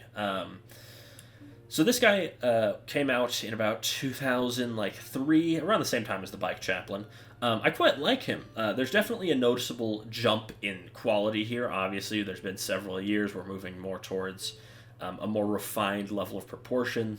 And I quite like his fire design on his shins and his knee pad here. I like the slightly unique maw on his Mark 7 skull helmet. The dragon scales on his power pack is very cool. And he's akimboing melee weapons. He's got the Crozius here, and of course the the big mallet up here. This is, of course, very, very cool. He's got a little bit of a satchel on his side, which I think just adds a little extra motion to the miniature. And I quite like his the tubing going around his body. I quite like this guy. I think he's very cool. And I think it'd be cool to see him get an update, though I highly doubt it, as I believe he was pretty short-lived in terms of not only his miniature, but I believe he died. Like, his character is dead. But he is a very cool model, no doubt. And I will be ranking him as an A tier, along with the other, probably right ahead of the second edition chaplains. Back to our chaplain on bike. So here's the chaplain on bike. This guy is pretty interesting. He's got a smoke launcher, which we don't really see on bikes these days. He's got his Crozius raised high. The book on the back, of course, is a design element that would come back with this guy's second iteration about 20 years later. We see the rosary getting a little smaller here. I like the wings on the side. It adds some extra character to the whole thing. And, of course, Space Marine bikes just look very cool. They're very angular and cool looking. I've always been a big fan of Space Marine bikes. Aside from that, standard combi bolter. He looks pretty normal aside from that, but the bike definitely does add some cool points. This guy will probably be getting an A tier as well. Again, I very much like chaplains, so we might be getting... This may be a very top-heavy list. Next up, we have a special edition miniature for the Space Wolves. This is a Wolf Priest. Came out in about 2004, 2005, somewhere around there. But this is a pretty interesting looking Space Wolf miniature. This is definitely one of my favorite Space Wolf minis, and I only just found it. So he's got a bit of a strange looking bolter over here, but that's neither here nor there. I think it's a bolt pistol with a tack light and a scope on it, which is certainly interesting. I like how his armor looks very sort of tribalistic. All the teeth hanging off his rosary, the big headdress with a skull on it. The cape looks nice and tattered. This Crozius is very well done. I like the pipes going around it. It adds some extra beefiness to a weapon that's traditionally rather slender and lithe. Yeah, I'm not the biggest Space Wolf fan, but I think this guy looks really cool. I would love to see this guy get a redo. We're desperately in need of a new Wolf Priest miniature, who has, they haven't had... This guy and Ulrich are pretty much the only ones they've ever had, if I'm not mistaken. But yeah, this guy just looks fantastic in my opinion. Definitely a very high-rated mini, in my opinion. I'll be giving him an A tier as well. Next up, we move on to a big batch of chaplains that came out, again, just a little after that guy, or in the same year as that guy. First up, we have this guy, a very classic Space Marine chaplain. Here we see the skull going from exaggerated to very much just a full-on human skull. How he would get his head in there, your guess is as good as mine, but who cares, it's cool. Quite like the rosary here. The stance is interesting. He looks more so like he's... I don't know. There's something about his stance that's a little different from the usual raising it up. I think the fact that he's looking backwards makes me think he's about to, like he's chanting, he's doing an oration to his Space Marines. I quite like the rivets around his armor. That's something that's very consistent. And I think it adds a nice little bit of extra detail to the miniature. This guy was on sale for quite some time, and I can see why, obviously. We're hitting a very good age of Space Marine miniatures. The early 2000s was a pretty good time to be a Space Marine miniature. Not that there's never been really a bad time to be a Space Marine miniature, but I just think a lot of these models hold up quite well. And this guy, I think, there's a reason that he was so... I saw this guy. I'm pretty sure my older brother had this model. I've seen him in a lot of armies. He's just a great model. And I think he very much typifies the archetypal chaplain. So this guy, I'm going to be giving an S tier. He's our first S tier. Next up, we have a bit of a step down. This guy is from the same release wave, but I think does look markedly worse, in my opinion. And that would be... Where is he? Where is he? Ooh. Hold on. There he is. So, we got this guy going on. He's got a bit more of a mace-style Crozius. His helmet sort of looks like Grimaldus's, which is interesting. Not a big fan of the ridge of spiked studs going down the middle. He's got a plasma pistol going on, which is fine. He's got a Mark 6 shoulder pad, which in this era, Mark 6 shoulder pads don't look very good. I just think they look... they needed... how they did it for the Heresy Marines of today is how that needs to be done. I quite like the chains on his other shoulder pad, but this guy just feels like a step down. He feels a little bit more... leaning so into a more exaggerated design. Which isn't always a bad thing. Exaggeration leads to more impact. But, yeah, I'm not as big a fan on this guy. I'm not quite as high on him. I feel like his pose is also a little bit ponderous. Not the aggressiveness I'd expect from a Space Marine, especially a Chaplain. Overall, he's fine. He's a fine model. Just compared to his contemporaries, he's a bit of a step down. I'll be giving this guy, though, a B tier. Next up, we have another classic Chaplain model that was on sale for quite some time. The Chaplain with Power Fist and Crozius. Now, this guy is a personal favorite of mine. I love the rib detail on his armor. That's something that's become more prevalent in the modern era. But just the pose is so powerful. That's what I love to see from a Chaplain. He's doing the come at me pose. He's got his weapons out. He's ready to clobber someone with one hand and bludgeon someone with the other. This is as perfect as a Chaplain can get, in my opinion. Even though I tend to prefer full skull helms, I think this guy has a nice balance between the Mark 7 and the skull face. Just an absolutely perfect Chaplain. This guy is going up in S tier, easily. No doubt in my mind. Next up, we have the sequel to this fella here, another from this release wave. This guy has the same bionic head going on, also helmetless. Pose a little static. He's got his Crozius up like he's about to swing it down, but his legs are just kind of straight-legged, and he's just sticking his bolt pistol out. Pose is very weak. However, I think his head looks pretty solid for the time it came out in. And I do like the bionic head part. I think that's a nice touch. Yeah, this guy, definitely the weakest out of the ones from this era. Still not bad, more so just I'd probably put him above this guy, which is where he'll go. Next up, we have our next Terminator in Chaplain armor. Yeah, Terminator in Chaplain armor, everyone. No, our Chaplain in Terminator armor. This guy is also really solid. He's got the more realistic skull going on, big bolter, combi bolter, or storm bolter. Interesting that he uses the ammo belt. That's something you really only see on Chaos, especially these days, but I think that's just interesting. I think the pose works quite well for Terminators. He's in a wide stance, got his Crozius off to the side. It's a more open than the last Terminator Chaplain we looked at, and his armor is fittingly ornate, I'd say. I like the big scroll, of course. The skeleton with wings is a very nice touch. Yeah, another great model. Definitely, one I'd like to have in my collection. I'll probably put him above his... I feel like these could be the same Chaplain, just, in different armor. Next up, we have our first Chaplain with jump pack. We have this guy. I think this model is pretty solid.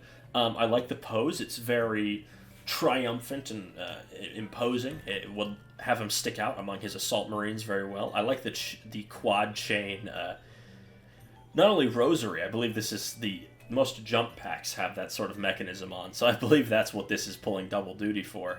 I like his armor. It's a little more angular than we usually see. These boots almost feel like Chaos boots. He's jumping off a tactical rock, which I think is a great way to do a flying or landing pose. Yeah, I think this guy's really solid. Helmet is a little... I'm not the biggest fan of this helmet, but I don't think it's a bad helmet. This guy is going to be getting an A tier. Speaking of jump pack Chaplains, someone is missing. Let me quickly go grab them. Alright, we're back. So we have our Chaplain Dreadnought, which is just such a cool design. I love the big, sort of very fanciful wings going across the chest plate of the Dreadnought, if you will. The close combat weapon is nice and spiky. I've always liked that design with the claws instead of fingers. And, of course, I love box Dreadnoughts. A Chaplain box Dreadnought is just so cool. He is not painted, unfortunately. However, I think anyone can see. Look how awesome this model is. This was a Forge World model. I believe it was all Forge World. It might have been a hybrid kit, but that I do not know. I really do quite like this guy. One interesting thing is here seems to be where his combi bolter would be, which is usually underslung on the arm. Not that I'm complaining, I think that's a great place for it. And this model is just so cool, and I would love to see a Redemptor chassis update of the Chaplain in Dreadnought. And the Iron Halo up there, it's all just so cool. Yeah, this guy desperately needs a new release or a new model of some kind. Just so awesome. I mean, Dreadnoughts are awesome, Chaplains are awesome. Put them together, what do you get? Double awesome. Now, on a more somber note, this Chaplain is one of the more recent Firstborn Chaplains, and I don't like this model. He feels very spindly. I'm not a big fan of his helmet. I don't really like the ridge going on back here. Something about this model's always irked me, rubbed me the wrong way. I'm not the biggest fan of this Crozius either. I know I sound like I'm constantly complaining, but I'm not sure why they went for this sort of mainly ornate haft. I always thought the whole point of a Crozius was, the haft could be held from any position, which opened up more posing possibilities. Also, his pose is a little confusing. He's looking up at his Crozius, but what's he looking up at? I don't really get that. I feel like he should be holding it high and looking down like another miniature we're going to get to relatively soon. Yeah, not a fan of this guy. I have no qualms with, any kind of Marine, but this guy just rubs me the wrong way. I've never liked this model, and I never will. Yeah, easy C tier. Next up, we have Seraphicus. This was the Chaplain included in Dark Vengeance. I believe his name was Seraphicus, at least. I might be getting that mixed. Yeah, it's Seraphicus, because it was Balthasar, Seraphicus, and Turmael. So this guy, I think, is pretty cool. He's got a bit of a running stance going on. The sensors on his backpack are something that would become very consistent for Dark Angel's Chaplains. He looks like he's running forward. He's got his scoped plasma pistol down to the side as he's jabbing his Crozius forward. I think he just looks pretty solid. I like the ornate robery detail. The couple daggers here are a nice touch. I think this model's pretty good except for one thing. This skull face is just too small. Look at how tiny his eyes are. They just don't fit properly. That's really my only criticism and what holds this model back from being in too high of a tier, personally. Yeah, it's just a shame. He's close, but he's not quite there. He's like 3/4, but he didn't finish the race. So I'll be giving him a B tier. Ooh, you're not supposed to be here. You're supposed to be way over here. Next up, we have the Dark Angel's Interrogator Chaplain. This is how that other Chaplain should have been posed. So this guy brings back Power Fist and Crozius, which is a great look. Love the sensor on his back. The giant cape is awesome. Robes in general, very cool. He's wearing a hood, which is just so awesome. The tilting shield is another nice touch. The slightly more up-armored look is very cool, as I'd expect from Dark Angels. He's just very imposing in general. I mean, what can I say? Dark Angels do Chaplains the best, don't they? I love the skulls on his power pack as well for the vents. Just a fabulous model the whole way around, and his skull is the right size for what it should be. Take note, Seraphicus. Yeah, this guy, very solid. Love that model. Next up, we have an Ultramarines Chaplain, Chaplain Cassius. He was a big player in the First Tyrannic War, and now works with the Death Watch mainly. Because he just loves hunting Tyranids so much. So I think Cassius's model is alright. Of course, it has the Death Watch fittings, like the left arm having the shoulder pad and silver gauntlets. I think the Crozius is quite cool. The chain around it is a nice touch. I like the Ultramarines logo embossed into it, as well as in his Iron Halo. I think his armor is quite cool. It's got a bit of a steampunk vibe going on. The bolt pistol's a little weird. It's got a scope, but the iron sight is still there, so I'm not sure what that's for. Maybe it's supposed to be a laser sight. Oh, no, the laser sight's down there, I think. Regardless, aside from that, I think this model's fine. Pose is just okay. I think it fits because Cassius is meant to lead Kill Team Cassius. And he's on Tactical Rock, so that's something to note. Like the book, just, he's a fine model. Not my favorite, not my least favorite. Pretty solid B tier, in my opinion. Next up, we have our third Terminator and Chaplain armor. Chaplain and Terminator armor. This model is pretty darn good. This is one of the last of the old proportioned Terminators, and I think this sends them out very well. The insane scrolls and fittings hanging down just look so over the top and ornate. It's very cool. His Crozius is a little on the weedy side, but I think the crown at its top fits very well. Standing on a tactical rock, but I think that's fine. He looks like he's moving forward in a very imposing way. I like the drum magazine on his combi bolter or storm bolter here, and he's got a big cloak on, which is always a cool look and something that is always nice for chaplains. I even like the sort of tubing design that goes through the torso plate. Skull is looking good. The embossed Aquila is a nice touch. Yeah, I think this model's quite solid. A very solid design for a Terminator and Chaplain armor. I said it again, Terminator and Chaplain armor. Chaplain and Terminator armor. This guy I will be giving an S tier to. An A tier, because I think I prefer this guy. Next up, we have the Blood Angels Jump Pack Chaplain. This guy, I believe, was originally released as a... Whoa, why are you so small? Oh no, this image isn't the right size at all. That's not good. Hold on. I can fix this. I can fix this. Come here. Nah, not that wolf priest. Where'd he go? Here he is. That's better. So this guy, I think, is a great design. I like the two-faced going on thing here, where part of his armor is the musculature design, the other is the more ornate Blood Angels design. Crozius, I think, is pretty solid. I like the wings on the jump pack. Inferno pistol is always a nice touch. I like that the wings around his armor go up like a collar, very vampire-like. He's wearing that sort of Heresy-era jump pack that a lot of the Blood Angels used to wear. He's got a nice rosary on him. That's something that I feel like we haven't seen in a while. Though I will say, one thing I don't like is right here on the skull. He's got like a mustache, which just looks a little strange. It makes him look kind of like a silly maitre d' or something. Which, I definitely don't...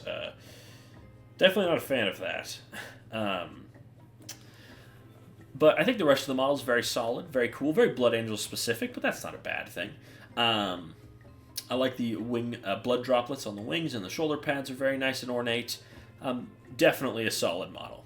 This mustache thing really holds it back, though. It's just such a weird design choice, in my opinion. Giving him a sort of, I don't know, Inspector Clouseau mustache was certainly a choice. I'll be giving him an A tier, though a little closer to the bottom of the pack than the top.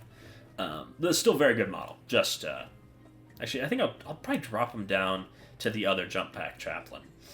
Pose is better, but no, this is ridiculous. What am I talking about? He goes here. Next up, we have good old Ulrich the Slayer, the chief of the Wolf Priests. I think Ulrich's model is pretty solid. I like the giant Crozius. It is abnormally large. His beard is pretty majestic. His helmet, though he can't wear it, is very imposing, slightly horse-like, not full-on wolf head as we see in a lot of others. I think the cloak is quite well done. Again, this is kind of going for the sort of posing for a painting look, which I think is a fine choice. The runes dangling around, I think, are very cool. His rosary, of course, having all the teeth and things hanging off of it. Wolf tail talisman dotted around, very cool.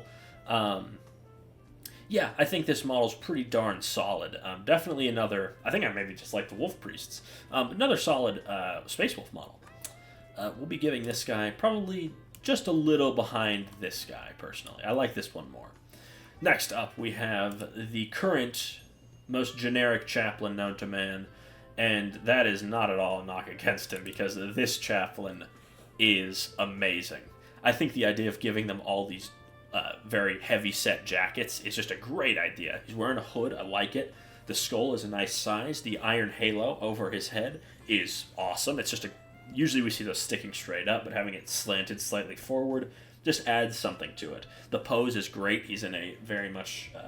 He's in a very dynamic pose. Looks like he probably just beat someone with his very simple but very effective looking Crozius, and is now turning to his next enemy. Of course, Absolver Bolt Pistol is just such a sick look, just absolutely enormous. Of course, it's basically a Space Marine Desert Eagle, so what more could you want?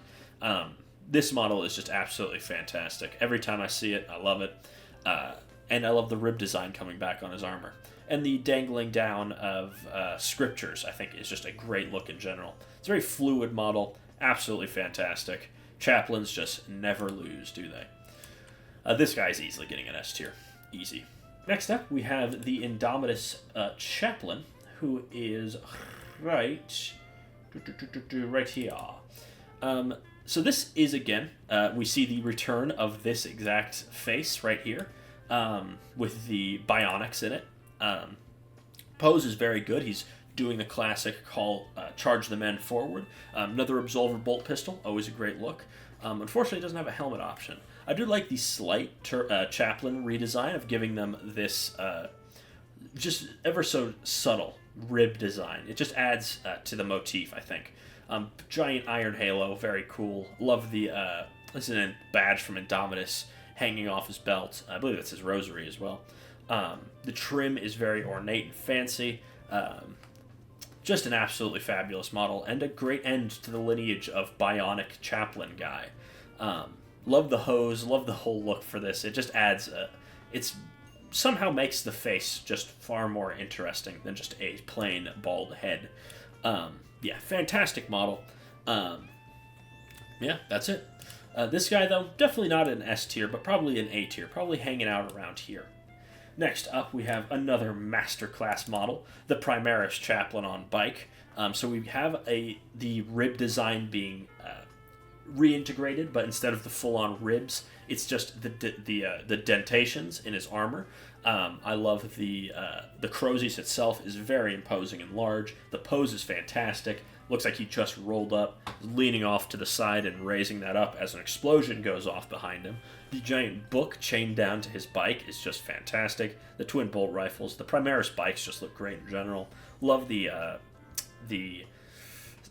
purity seals hanging off the side. His skull helmet is a nice blend of a plain helmet and the skull helmet. It's just the right level of stylized. Yeah, I mean, this model's fantastic. Can't wait to get my second one in my magazine. Love this model so much. Can't wait to paint him up again. This guy, though, again, easy S tier. Next up, we have good old Grimaldus of the Black Templars. Grimaldus is, of course, a great model. He does have the unfair advantage of having a retinue, but let's just look at Grimaldus for now. So Grimaldus has a unique helmet, which has sort of the gridded teeth design, which I think is a valid alternative to the skull helmet. I like the big vent on his chest plate and the huge belt buckle. Of course, his Crozius has the cross on it, and I like that he's holding it forward, sort of using it as a, I don't know, there's something about that pose that just looks like he's using it to protect something. Like he's just using it as the ward against chaos. The giant broken sword coming off of his back is just fantastic. The very subtle skull set into his knee pad is great. Giant book hanging scrolls is very, very good. And even his plasma pistol is really well designed. Of course, it's a modern Space Marine plasma pistol. It's going to look fantastic.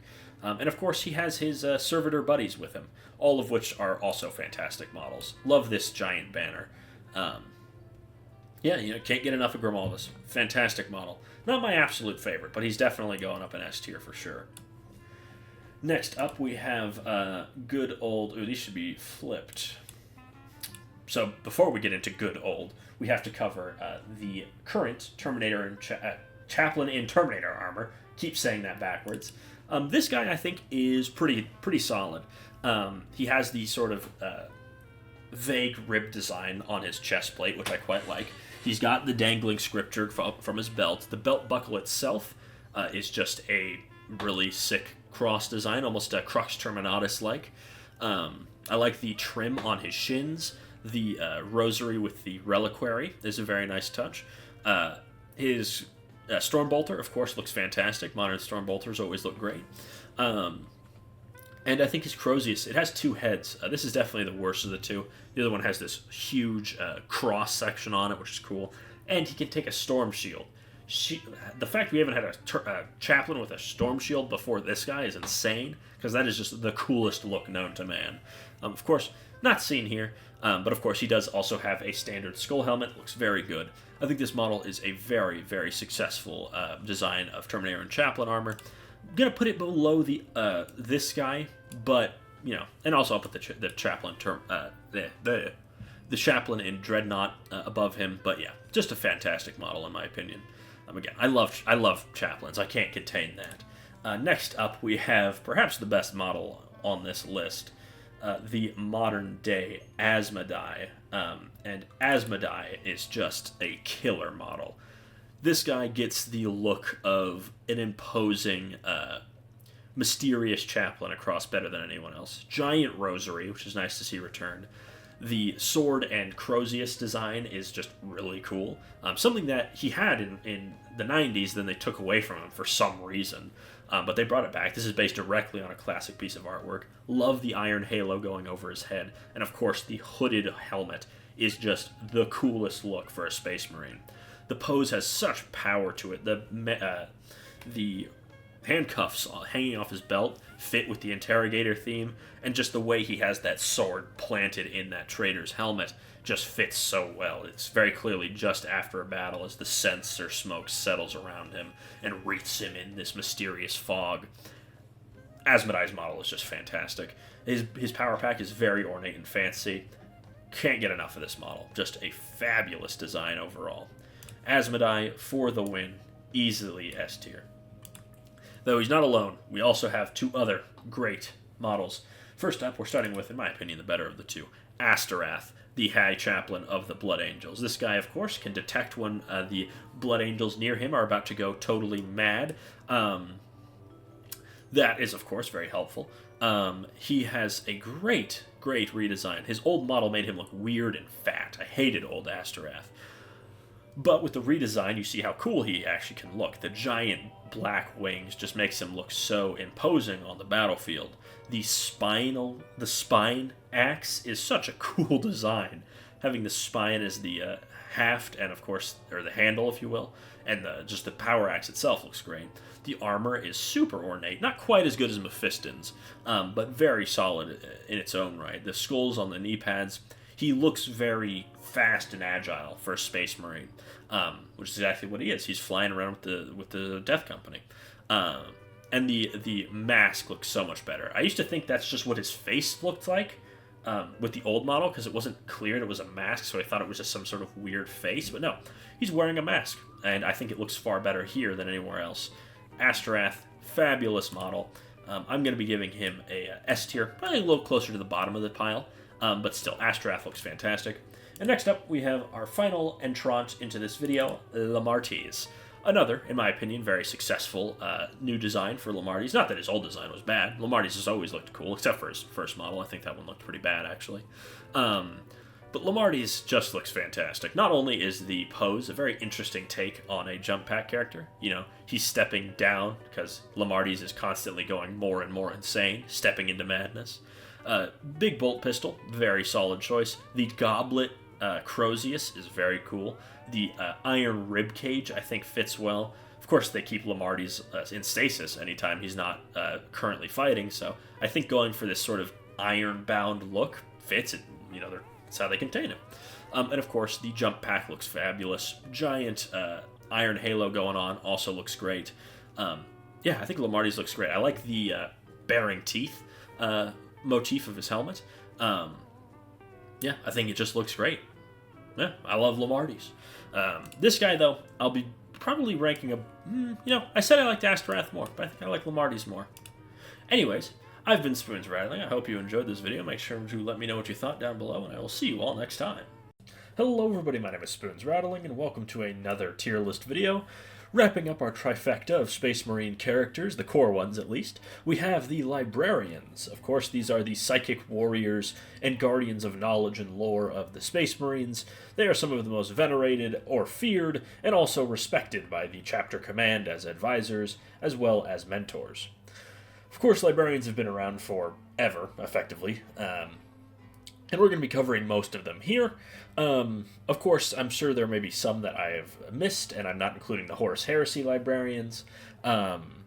But still, this covers the majority of them. This also does include the named characters, and I did include both versions of old and new named characters. I figured that's how I'll do this series moving forward. So first up, we have a first edition librarian, and like the Chaplain video, I will be using this format to show off the characters. So this guy is a Blood Angels librarian, or painted up as such. I've seen this model. It's absolutely minuscule. It's honestly kind of funny. He does have a interesting looking saber with a hooked tip. He's wearing Mark 6 armor, but he is very, very spindly, just given the time he came out. I mean, look at how thin his legs are. I do kind of like the scroll that he's holding in his left hand. That does kind of look like the map from Dora. That's what immediately comes to mind. But obviously, this guy is fine, I'd say. He's not my favorite. His psychic hood is a little bit kind of hard to delineate. He is wearing one. You can see it right around here. But I'd say that overall this model is totally fine, and a solid first entrant for the librarians, a little bit before they got fully refined, but most of the design elements are, of course, still there. The psychic hood, the librarian symbol on the shoulder pad, things like that. Though, of course, this was before librarians wore full blue armor. Same thing with chaplains. So he just has a blue torso with his red legs. Again, that's a painting thing, not a model thing. But still, I like to include points for that. Also, interestingly, he has a very small Aquila. Just something of note. I'll be giving this guy a B tier, personally. I think he's a fine first entrant, and for the 80s, I think he's a solid enough model. Though I do think he is outperformed by this guy, who looks a little bit more evil, so to say. I do have to note, the website where I get these, Lexicanum, the wiki, they have a whole gallery of most miniatures. Someone is uploading them after they've run them through an AI upscaler. So some of these images may appear weirdly smooth. I'm not sure if this one was. I did just notice how fuzzy the face looks, so I wanted to mention that. I did not do that. I'm not sure who was doing it, and personally I don't agree with it. I think we should just be uploading these from the codexes and catalogs where they appeared. Though I do think this model, back on track, very fun. This helmet is an interesting sort of Mark 7, proto Mark 7. The psychic hood still looks a little bit more like a psychic hat rather than a thing that goes around the head. The shoulder pads are very small for a Space Marine, but again, fitting for the 80s. The very noticeable straps that are from the fact this would eventually become Mark 6. Quite like the pose. The two-handed force sword is always very cool. I tend to prefer force swords over the other force weaponry. I think this model's pretty solid. He does lack a little bit of librarian flair. Something like a book, a banner, a cloak, or something like that. But I still think this model is quite solid. I'll be giving him a B tier, just alongside his compatriot. And I do kind of like the pose and armor of this guy a little bit more. Next up, we have another librarian who definitely is a product of his time. This head is... Actually, I don't think the face is that bad. Not sure about this strange band going around his forehead. I think that looks rather weird. He's wearing a force sword that is looking very stumpy, more of a force dirk than anything else. He does have most of the hallmark designs. He's got the Librarian logo on his right shoulder pad, and he is carrying around a book, which adds a nice little bit of Librarian flair. His Aquila looks very strange. The color scheme here, I believe, is supposed to be Space Wolves, but I might be mistaken on that. I'm not a big fan of this model. Also, he definitely has... he's from the era of microscopic bases for everything, so he's hanging off the sides, which the fact anyone ever thought that was reasonable is just outrageous to me. Belt buckle is really weird. It's got a face. I'm not sure about that. This is a very weird model. Not a big fan, personally. I'll be giving him a C tier. Moving on. I do want to mention, these are in general chronological order. Not perfect, but close to it, as I could reasonably get. Next up, we have this is a Codicil, which is the second rank of a Space Marine Librarian. It goes Lexicanum, Codicil, Lexicanum, Codicea Epistolary, or I might be getting those last two mixed up, sorry. So this guy is, we see a big jump in Space Marine Librarians, obviously. We're seeing the tubes from the Psychic Hood connect to the armor, staves more frequent, full blue armor, more dangly tabards. I think this guy is a pretty solid model. Obviously, he's from the 90s. Not much to say aside from that. I think that his face looks pretty solid. And his force stave definitely has some funky patterns going on with the grip, and I believe those are molded, not necessarily painted on. This model, though, I think is totally fine. I might be getting his rank wrong. I do know this is a Codicea, but I can't remember if that's the last rank or the second to last rank of a Space Marine Librarian. Regardless, I think this model is quite solid. We're seeing a lot of the hallmark designs come through. I will be giving this guy a B tier. Next up, we have our first Terminator Librarian, obviously wearing Indominus Terminator power armor. This guy is, not stellar, in my opinion. The pose is a little bit standard for Terminators at the time, which isn't great. Again, Psychic Hood looks very strange here. As you can see, it's just kind of, again, resting on top of his head instead of being a hood. I know hoods do that, but usually hood would have a level of separation from the head. His Crux Terminatus looks very strange, and I'm not sure what this shield is on his arm. This model is not particularly great. It is his Terminator, so I do like that, of course. But yeah, overall, I think it's just a fine model. I'll be giving it a low... I'll give it a C tier. Let's be real. Whoops, I just realized I dragged the file over. I meant to bring this over. Next, we have a model that I believe was the longest lived here. This is the Rune Priest, also from the 90s, for the Space Wolves again.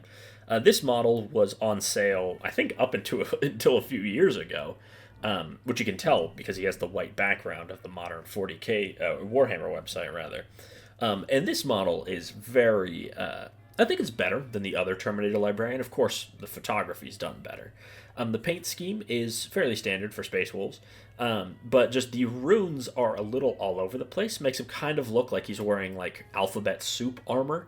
Again, Psychic Hood here, very close brought to the helmet.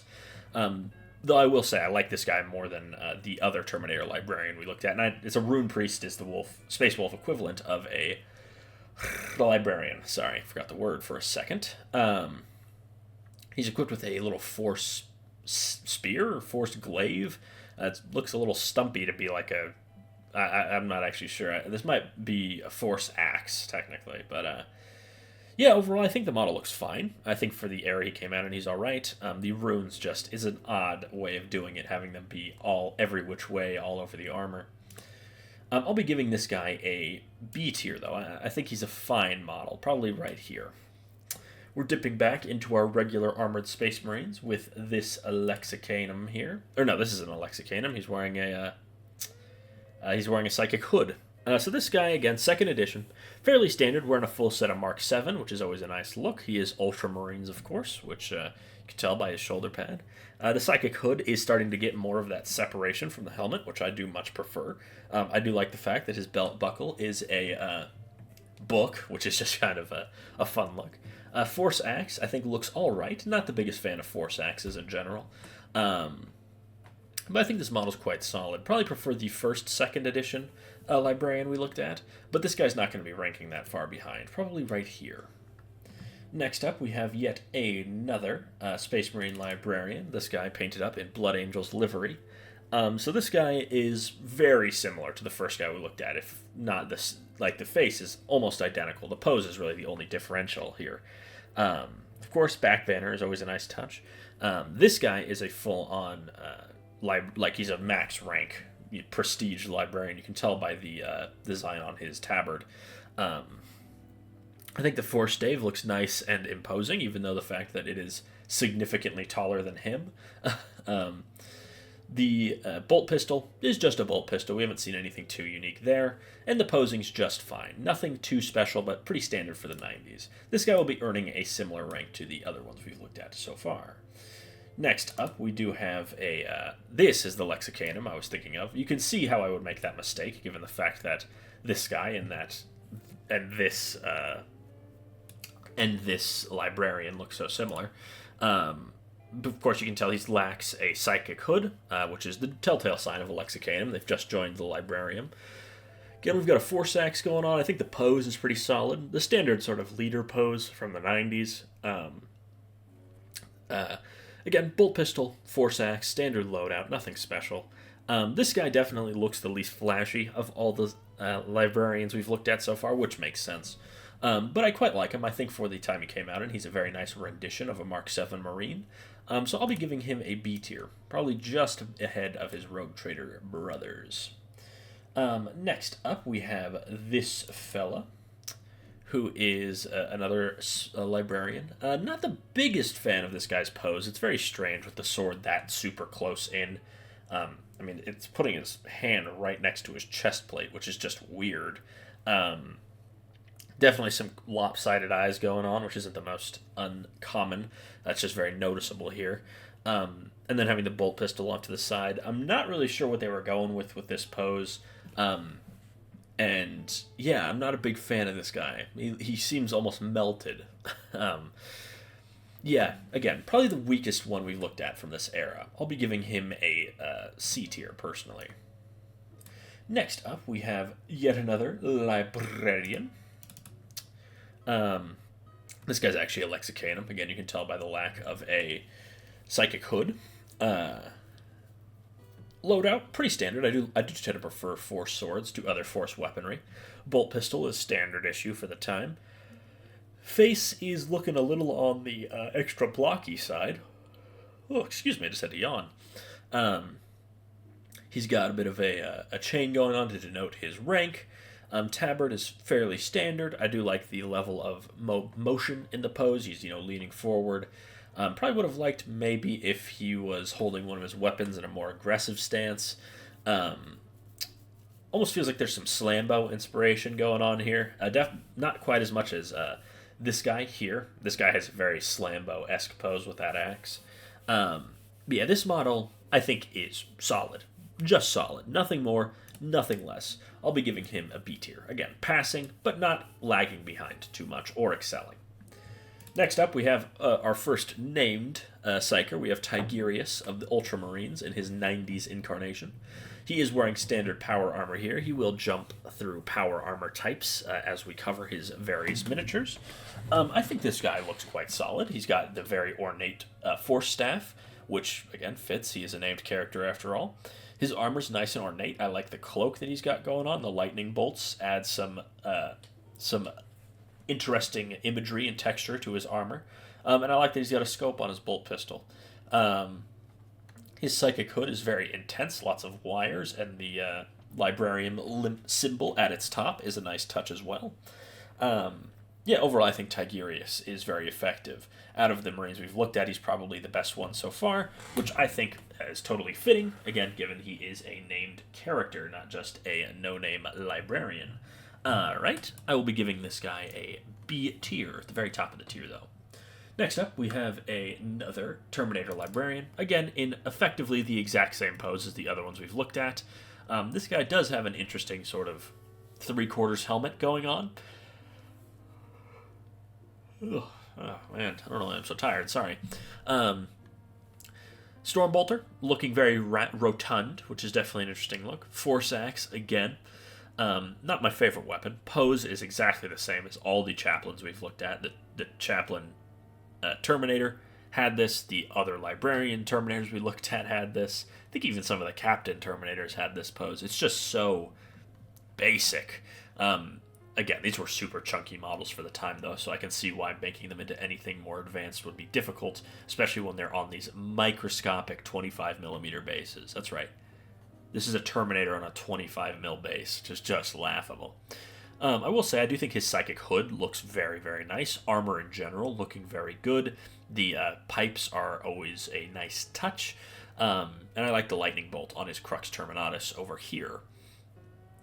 Yeah, I'd say this guy is very solid. Probably the second best we've looked at so far, in my opinion. Next up, we have another named guy, and one that is still In rotation of being sold today, we have Ezekiel of the Dark Angels, looking as stumpy as ever. This guy is, unsurprisingly, I think, one of the better models from this era. He has a nice amount of texture to his armor with the rivets and things like that on his shoulder pads and gauntlets. His flowing cloak and the Book of Secrets is always nice. The keys add a nice extra bit of texture. I like his half helm with the bionic eye. And his sword is very cool, I'd say. Just nice and imposing. It's not overly huge. And his pose is very fitting of the knightly aesthetic of the Dark Angels. And of course, his back banner looks fantastic because back banners are always cool. I think Ezekiel's going to be our first A tier. Does help that he's never had a refreshed model, so we're very used to looking at this one. Mephiston is up next, the famous and one of the, if not the most powerful psyker in the Imperium. This is his 90s model, looking not quite as vampiric as we're used to. Of course, aside from all the musculature armor, I'm more talking in the face. The plasma pistol looks very strange, I will admit. It looks more like a plasma submachine gun, given how far forward that pistol grip is. Again, like a plasma Uzi or something like that. And then he has Viteris, his force sword, looking pretty nice. I do like how intricate all the spikes and everything are. I imagine as a metal model, though, this would bend all the time, be very annoying.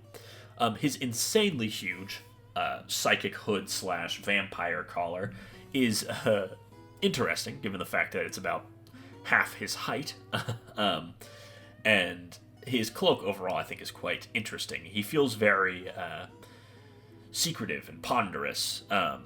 Not quite getting across the vibe I always got from Mephiston in this model. He looks a little too normal compared to a lot of the other Blood Angels, which is something his next model, much later on, I think fixed very well.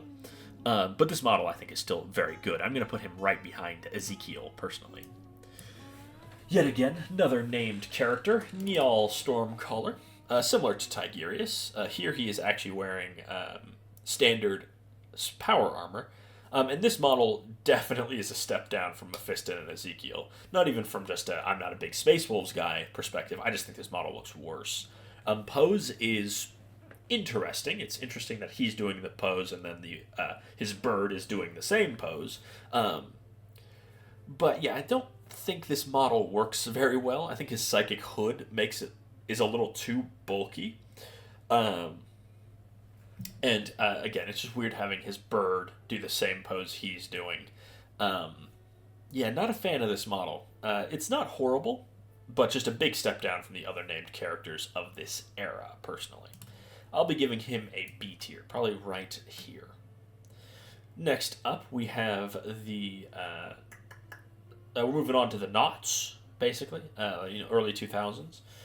We have this young strapping lad with a power axe. Hold on, I have to find him. Where are you, power axe boy? There you are. So this guy, painted up in Dark Angel's livery, is a pretty substantial step forward. Obviously, we've moved, 10 years into the future of miniature history.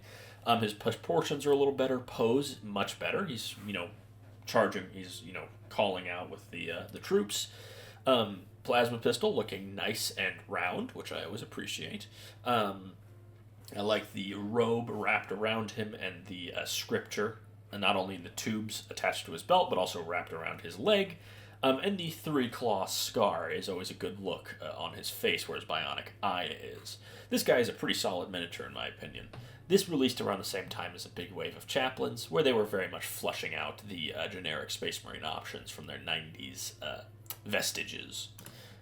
I'll be giving this guy a B tier, personally. Probably right behind Tigurius. We have another from this same release wave, looking a little bit more like he's not necessarily on the battlefield. I'm not exactly sure why he would be showing the enemy his Book of Secrets. Again, painted up in Dark Angel's livery, which is interesting. I think the psychic hood and head combination here is pretty solid. I like that he actually has hair. Definitely adds a different flavor to the model.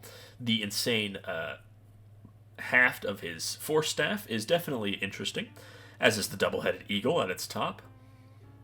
I think the pose is A cool pose, honestly. It just doesn't strike me as a battlefield pose. More so one you would see, again, maybe a painting of. I think this model's really fun, though. I like the way he's holding his book, even though this book is horribly proportioned. I mean, there must be... If this was to scale, it would be like 2.5 inches of cover on each side to, just dead space. But yeah, I think this model's very fun. I'll be putting him probably just behind or just ahead of our axe buddy. Next up, we have the Return of the Force Sword. This guy, again, same release wave. Again, painted up in Dark Angels colors. Looking maybe a little bit like a lower ranking librarian, given his lack of a psychic hood, though I don't think this guy was ever given a specific rank. The Force Sword is looking quite nice. I like the crazy design on it. Wearing a Mark VI shoulder pad, which not the biggest fan of, especially from this era. That the studs just tend to kind of be hard to paint. His face is actually pretty solid, I think. It's not quite as heroic and overly, what's the word I'm looking for, conventional, that we see from a lot of Space Marines, especially these days. I think it adds a wizened look to him. A little bit of Lobot going on from Star Wars with the, can't remember what it's called, thing that wraps around their head. Yeah, overall solid model. Not as fun as the other two. I think his pose is just a little on the weak side. I'm going to be dropping him just in front of our Lexicanum. We're on to our next of the Terminator Librarians. This guy is somewhere. Here he is. So this guy brings in the, instead of a back banner, we've got a back book, which I think is awesome. Again, probably not the best proportioned book, but it's much less noticeable here. The insane book on shoulder pad is a crazy look. Again, really crazy design on the haft of the Force Staff. I like the general pose. It looks like he's casting magic. He's kind of the first of the librarians to actually be doing a pose like this. Yeah, I like all the details going on. The robe is a nice touch, something that they seem to have sort of borrowed from Tigurius. Yeah, I think this is a very solid model. Lots of little details, very fitting for the librarians. And I quite like the cabling from his psychic hood into his head. Again, this is how I like my psychic hoods. A little bit more degrees of separation. We'll be put this guy up in A tier, personally. He's probably the best model we've looked at so far. Next up, we have a Wolf Priest for the... Not Wolf Priest, Rune Priest for the Space Wolves. Definitely a better showing than the Terminator Rune Priest we were looking at. Again, insane haircuts going on, no helmets. Definitely not my favorite look. I do like the teeth talisman on his neck. Power Axe is looking very plain. It does have the single rune on it. I like the wolf pelts or bear pelts wrapped around his waist, and the big belt buckle is definitely a nice touch. Not quite as high on this guy as I was on the Wolf Priest from the Chaplains video, but I still think it's a solid model. I'll probably be giving it a B tier, probably just ahead of our Terminator buddy over here. Next up, we have Tigurius, number dos. So Tigurius here is donning some Terminator armor, which he doesn't wear anymore, similar to how Calgar went, honestly. It seems a lot of characters went from generic armor, Terminator armor, back to generic armor, or just regular power armor, not generic, obviously. Honestly, I'm not sure if this Tigurius is that much of an upgrade over the classic. Pose is very similar. He just has his bolt pistol pointed up instead of down at the ground. They got rid of the wings off of his... they definitely nerfed his Force Staff, which is a shame. I think his face, honestly, hasn't really got much better. This is one of those times where I think the older model actually does the look overall better than the newer one. Yeah, I'm not the biggest fan. His armor is rather plain for being a named Psyker. I think that last guy we looked at had more designs going on. But overall, yeah, probably just a fine model. Not one I'm particularly fond of. I'll put him above Njal and the Rogue Trader boys. Next up, we have a model that just recently, I think, went out of production. this librarian here. I think this guy is quite solid. It's got a cherub. I always like cherubs. The force staff here is looking nice and crazy with the haft. He actually has sculpted detail, if I'm not mistaken, to denote his rank as a high-ranking librarian on his tabard, or cloak as well. I like the psychic hood. This is maybe not the first of this design, but it's definitely the most noticeable, where they ditched a lot of the connecting cables and went more for a general hooded vibe. I like the eagle on his backpack, and he's standing on some tactical granite, which is always a nice touch.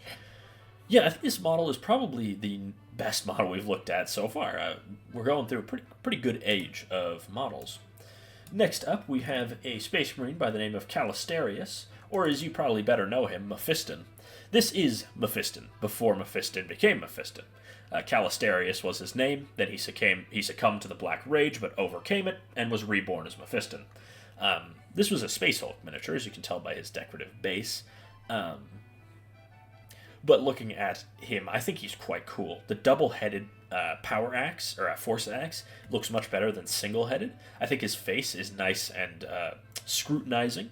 The cabling is nice and delicate around his head, and his storm bolters looking nice as ever. The pose of stepping down is always a nice one for Blood Angels, I think. And the book banner is always a nice touch. Yeah, I think this model... I know we just had a new best model, but I think I'm actually probably going to put this guy over the last one. We're going to put this guy up in A tier. Callisterius, looking great. Mephiston is holding the roost. Next up, we have, Severin Loth of the Red Scorpions. I think this guy looks quite solid. He's doing the casting a spell pose. He's wearing Mark IV armor.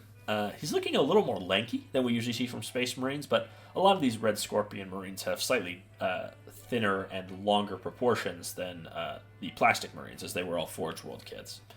I quite like his Psychic Hood. It's nice and simple. The forehead accoutrement to his helmet is also, again, a nice touch. Book banner returns, this time with a bookmark, which I do like. I like that they sort of slimmed down the tubes on his Psychic Hood to look more like they could be pulled off instead of just being fully built into the armor. I think this model's quite good. Severin Loth, definitely a solid model. I'll be giving this guy an A tier. Next up, we have the new Njal Stormcaller, new, otherwise known as from 2009. And talk about a glow-up. Njal here looks fantastic. I think the pose is nice and mobile. It looks like he's swinging his staff, whether that be to cast something or just to club or someone over the head. His crow is in a similar pose, but not doing the exact same pose. He's, leaning down and forward, which I think is much better than having him just mimic.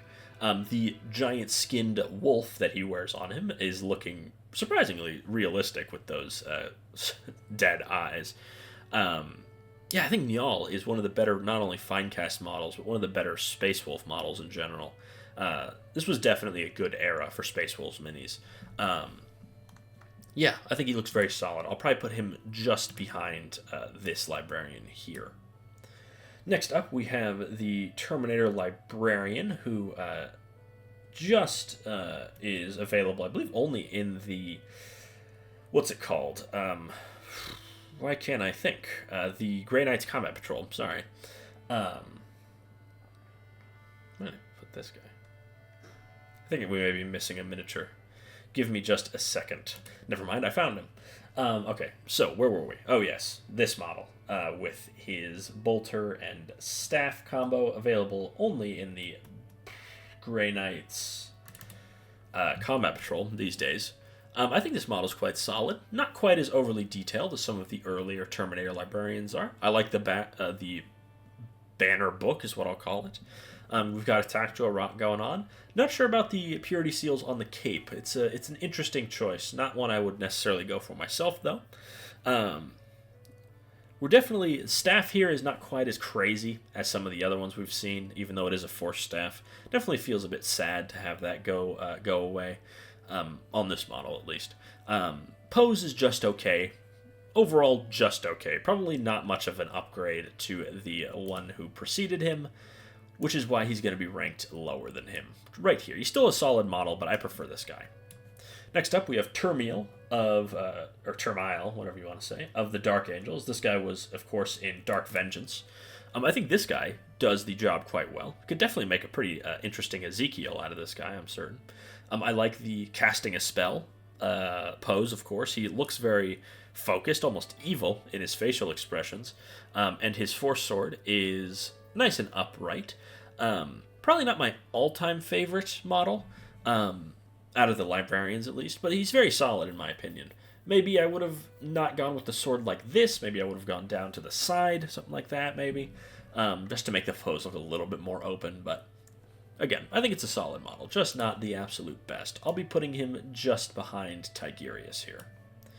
Next up, we have the Blood Angels Terminator Librarian.